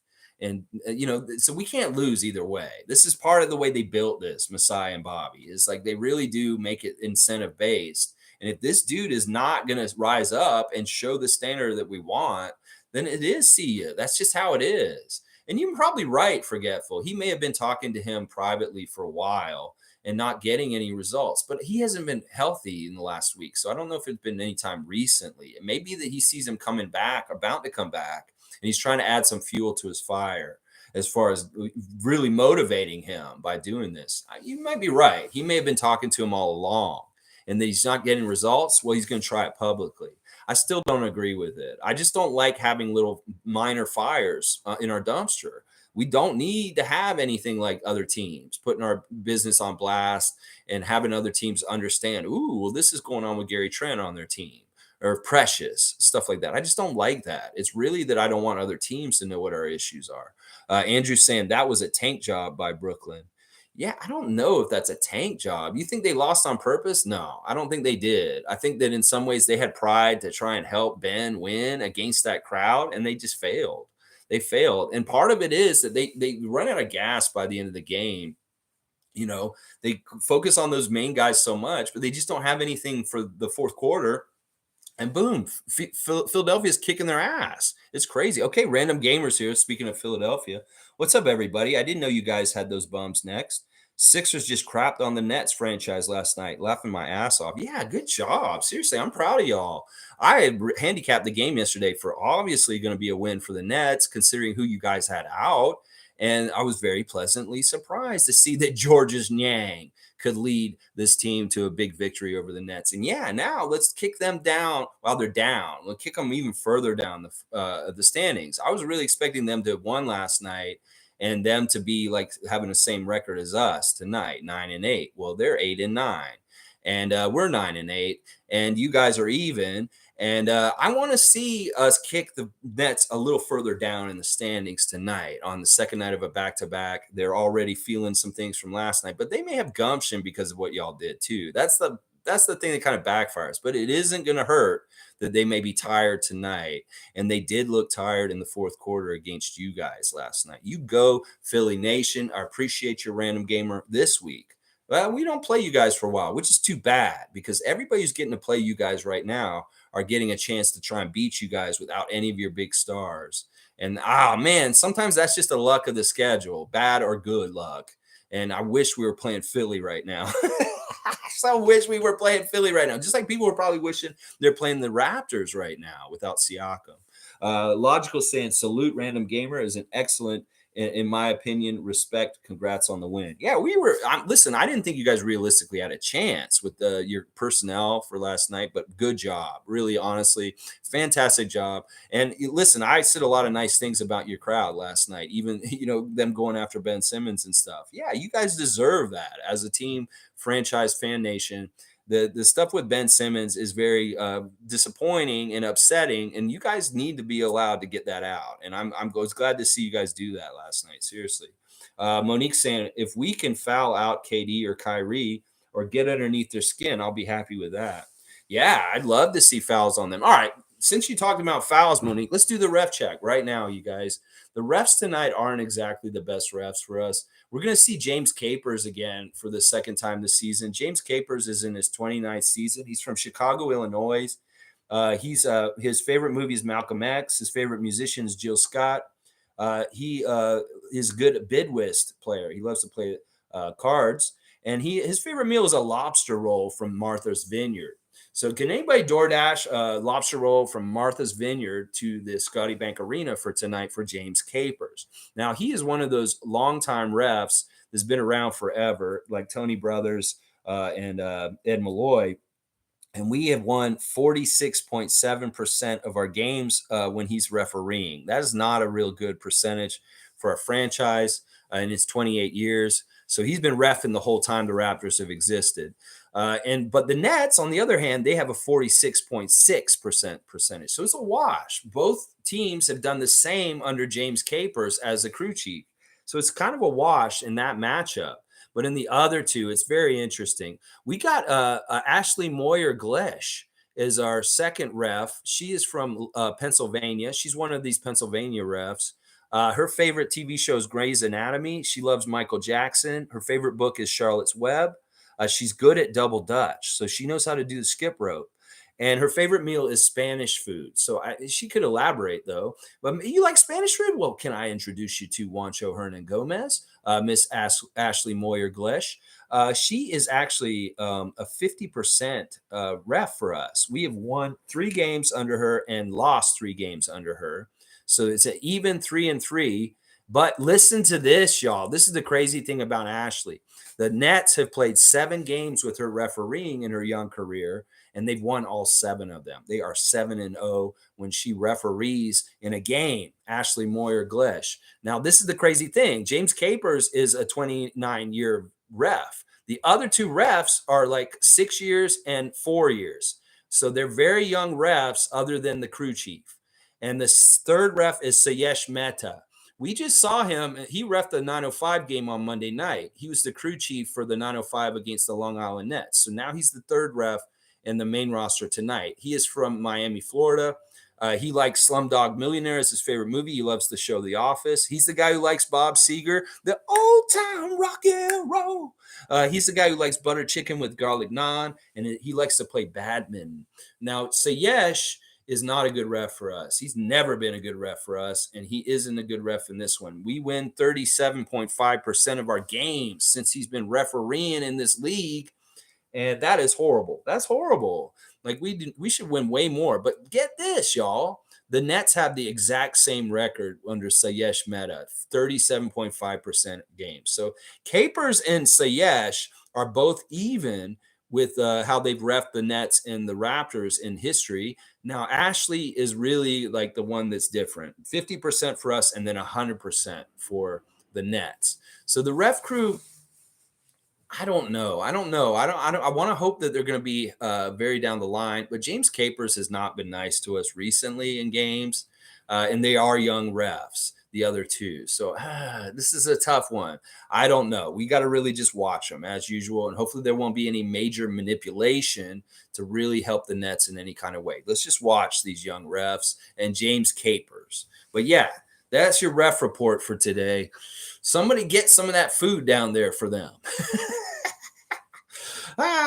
Okay, yeah, I would love to see foul trouble on Kevin Durant or Kyrie Irving tonight, Monique, but is that really realistic? We know that they get protected, and when's the last time either one of those guys fouled out of a game? Really, seriously. Mike is saying Harold Ballard owned the Leafs for like 20 years, 70s and 80s, and he was a bad owner making roster decisions. And he had an ego and fought with Dave Keon, the best player, and Dave left, and he was like Dolan. Yeah. That was very Dolan-esque. That's what you meant with that comment earlier. Yeah, I do know about the history of the Leafs with Harold Ballard and just how messed up that was. Fun guy saying, all right, boss, going to go grab some pre-rolls and save the higher THC for tonight. Let's get this win, baby, and stay up. Much love. Respect, fun guy. Hold it down out there in the 905, baby. And yeah, let's get a double win tonight because we are playing 2 games at once at 7:30 in Mississauga. The Long Island Nets will be playing the Raptors 905 at the same time as the Brooklyn Nets playing the Raptors in the Scotty Bank Arena tonight. So 2 games at the same time. If you're at home, get that double duty, put 2 screens up, and maybe you can watch both games at the same time like I'm going to. Yeah.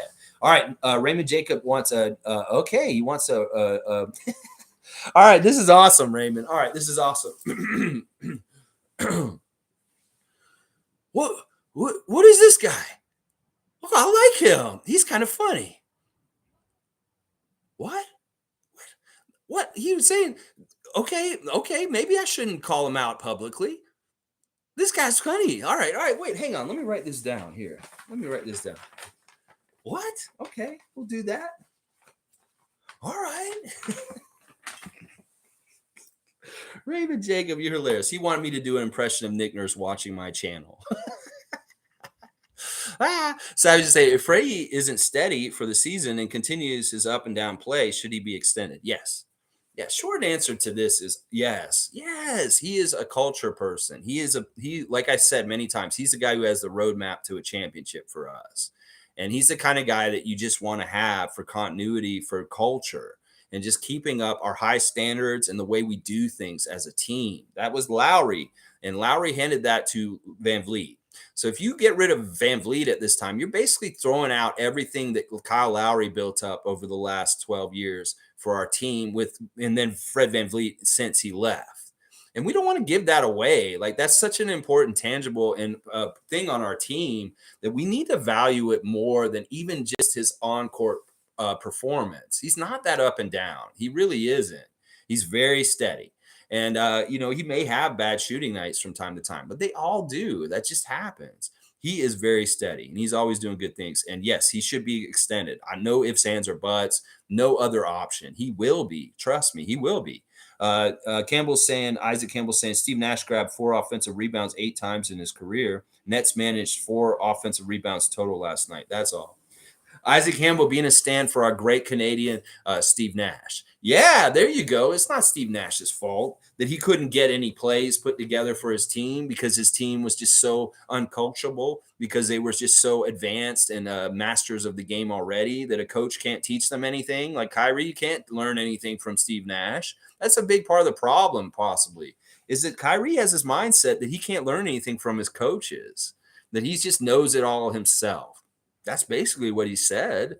Let's see. Tom Duke saying crab sandwich. He's got the car. He's getting some tacos. He's got the yum yum.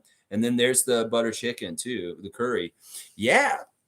Looks like Tom is getting on DoorDash to send this down there for them. And this will ingratiate us towards the ref crew tonight. Forgetful saying, hit the like button, folks. More people here isn't going to diminish the quality of your experience, if that concerns you. Wow, Forgetful. I love that you said it that way. It's like, listen, the more the merrier. And he's exactly right. That we have a lot of room for everybody to be here, and I appreciate you putting that across like this. Mike's saying that Ballard era birthed the rotten Leafs culture that still is happening today. It's the key connection to what was being talked about, for sure, for sure. He is very much like a James Dolan, and he did ruin a lot of things with the fan nation. And Raymond Jacob is showing the face for that. And Cool Cat saying, I see that Scotty is the pick for the game. So does that mean he is playing? I think so. The game for tonight on their Instagram. They put it up and they have him as the face of the game. Let me look at it real quick. Yeah, he's up for the thing for tonight. I don't know. I don't know if you can read into that too much, Cool Cat. It could be that they had already thought about him being the one for it, but that does make me think, yeah, why would they put him up there to advertise the game if there's people coming down to the game like you? And they're like, okay, he's not actually going to be at the game. That's false advertising, Raptors. Why'd you put him on your Instagram stories if his knee's messed up and he's not playing? I saw him in your Instagram stories and I bought a ticket and came down there. And now I don't get to see Scotty play. What the hell, Raptors? No, I don't think it'll have anything to do with whether he's playing or not. I don't think it's a good sign of him playing or not playing. I think it's just that they had that picture. I don't know. All right, let's do the real mascot matchup real quick, guys. All right, the Raptor is in a real bad place. He's back in that fake ass hospital in that sauna room, tied up to the bed, and it's really looking bad. And he's in the room with Harry the news hawk that was in there before like he brought him back or tried to, and he escaped. He's kind of an idiot, Harry the Hawk. And he's like basically talking to him and he's like, I feel kind of bad for you, Raptor. I feel like I don't know, maybe I should help you. And the Raptor's like, yeah, do it. Please help me. This is crazy. This situation is awful. I will remember you if you help me get out of here, and I will tell them, and hopefully you won't get any trouble. I could tell that you actually saved me, all that kind of stuff. And Harry's really thinking about it. And he's kind of like, you know what? I think I will help you. So he starts untaking the thing off and he's letting the Raptor out of the bed. And the Raptor's just about to get out of the bed. And then Nurse Annette comes storming into the room. And she's like, what are you doing, Harry? And she's like, what? And like, he's like, oh no, he's trying to escape. And he's like trying to act like he wasn't helping him. So he like hits the Raptor and like knocks him down on the bed and kind of knocks him unconscious. He was about to escape. He was that close, so close, so like just seconds away from escaping and getting that. But it didn't happen because he was stymied and messed up right at the end of getting out of the bed. Yeah, you see what I'm doing there. But anyway, yeah, so now he's out cold because Harry hit him and he's like waking up again. And now Nurse Annette's in the room with him. And she's like, oh, we need to watch you better. you are not a good raptor. You're a horrible abomination of this earth, that you should not exist, that something like you should never exist. She really is the epicenter of the hate towards the raptor. And she's just an awful person. She's just like this old jaded nurse, like Nurse Ratchet from One Flew Over the Cuckoo's Nest. She just had that face. You know what I'm talking about? And she's just kind of like, what? Who did what to you in your life that made you such an ugly person? And so full of hate towards a raptor, just somebody who has a different skin color and just a different person than him, her. So she's like, well, I'm just gonna have to retie you up real good so that you can't get out. And well, what's the raptor gonna do? Can he get out of that bed and overpower Nurse Annette and get out to his freedom? Well, we're gonna have to find out tonight, and then we'll find out next time on the Real Mascot matchups. He was almost there. Harry almost helped him get out of there, but it was that close and too late. Oh my gosh. Wow. Wow, wow, wow, wow. Monique saying W streams only, Lex. Awesome, awesome, awesome conversations. Thank you, Monique. You're a huge part of it. You are a huge part of our brain trust. And I really do appreciate your presence here day in, day out. You are a big part of it. All right. So, yeah, just a recap real quick, guys. The injuries for the Nets tonight are basically Yuta Watanabe is day to day. He could show up and play tonight, but we're not sure. Takeshi's not sure. TJ Warren is definitely out. And Alonda's Williams is day to day for the G League level.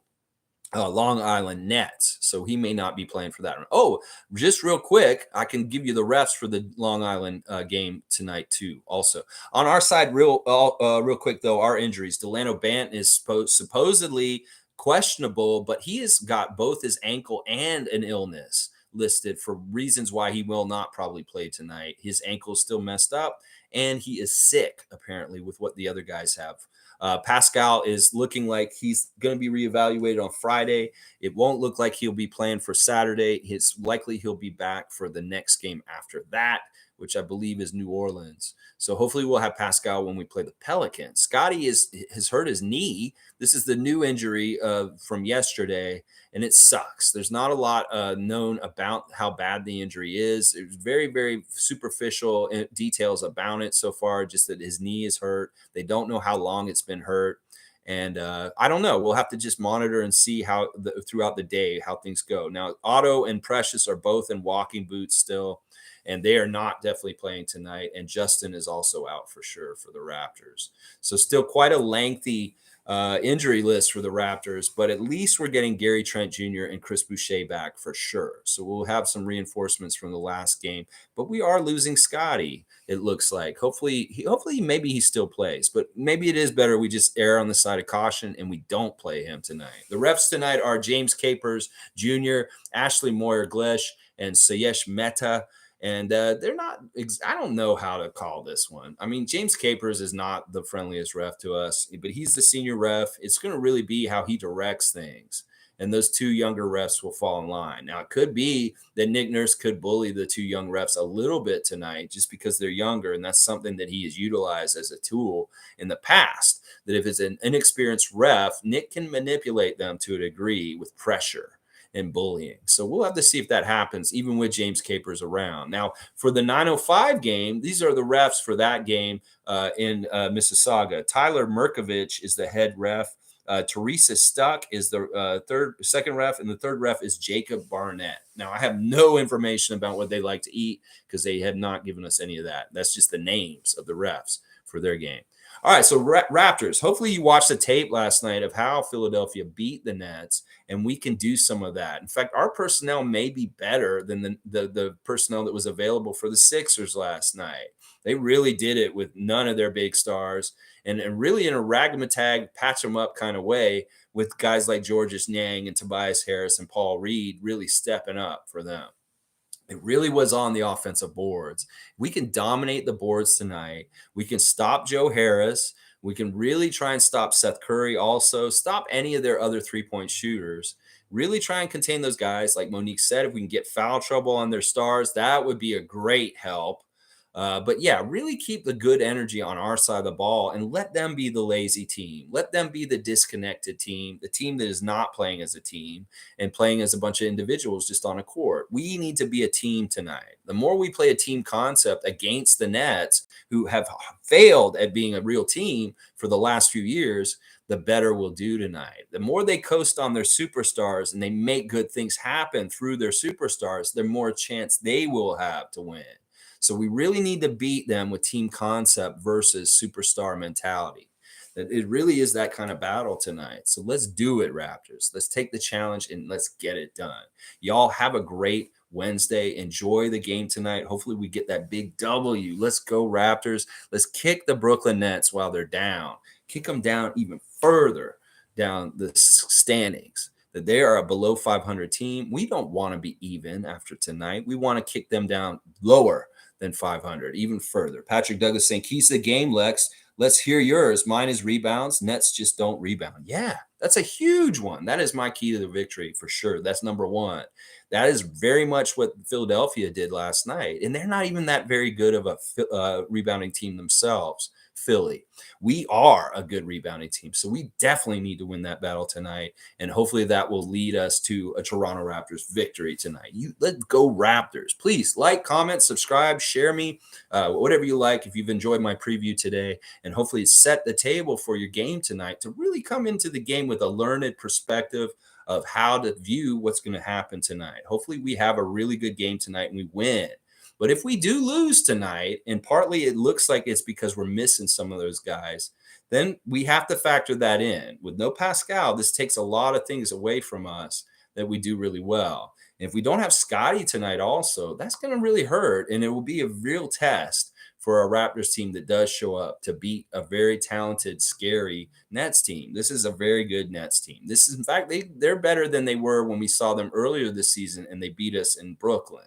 So we really need to even the series also is another reason why we need to beat them. Is because we don't want them to win the season series. We need to keep this series close and hopefully even win the series by the end of the year. We play 4 games, so probably maybe it'll be a tie like it was last year.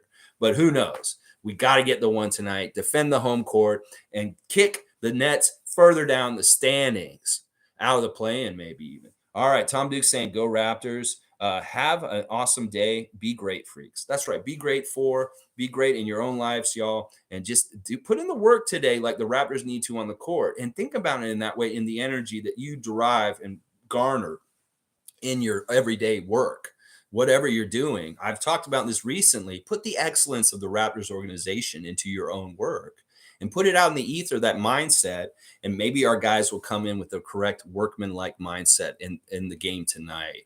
All right, y'all. Have a great day. I believe in you, Raptors. We need to beat the Nets tonight. We need to beat Kevin. Let's go, Raptors. I believe in you, OG Anunoby. You cut off that plumbing tonight. You cut that water off for those guys.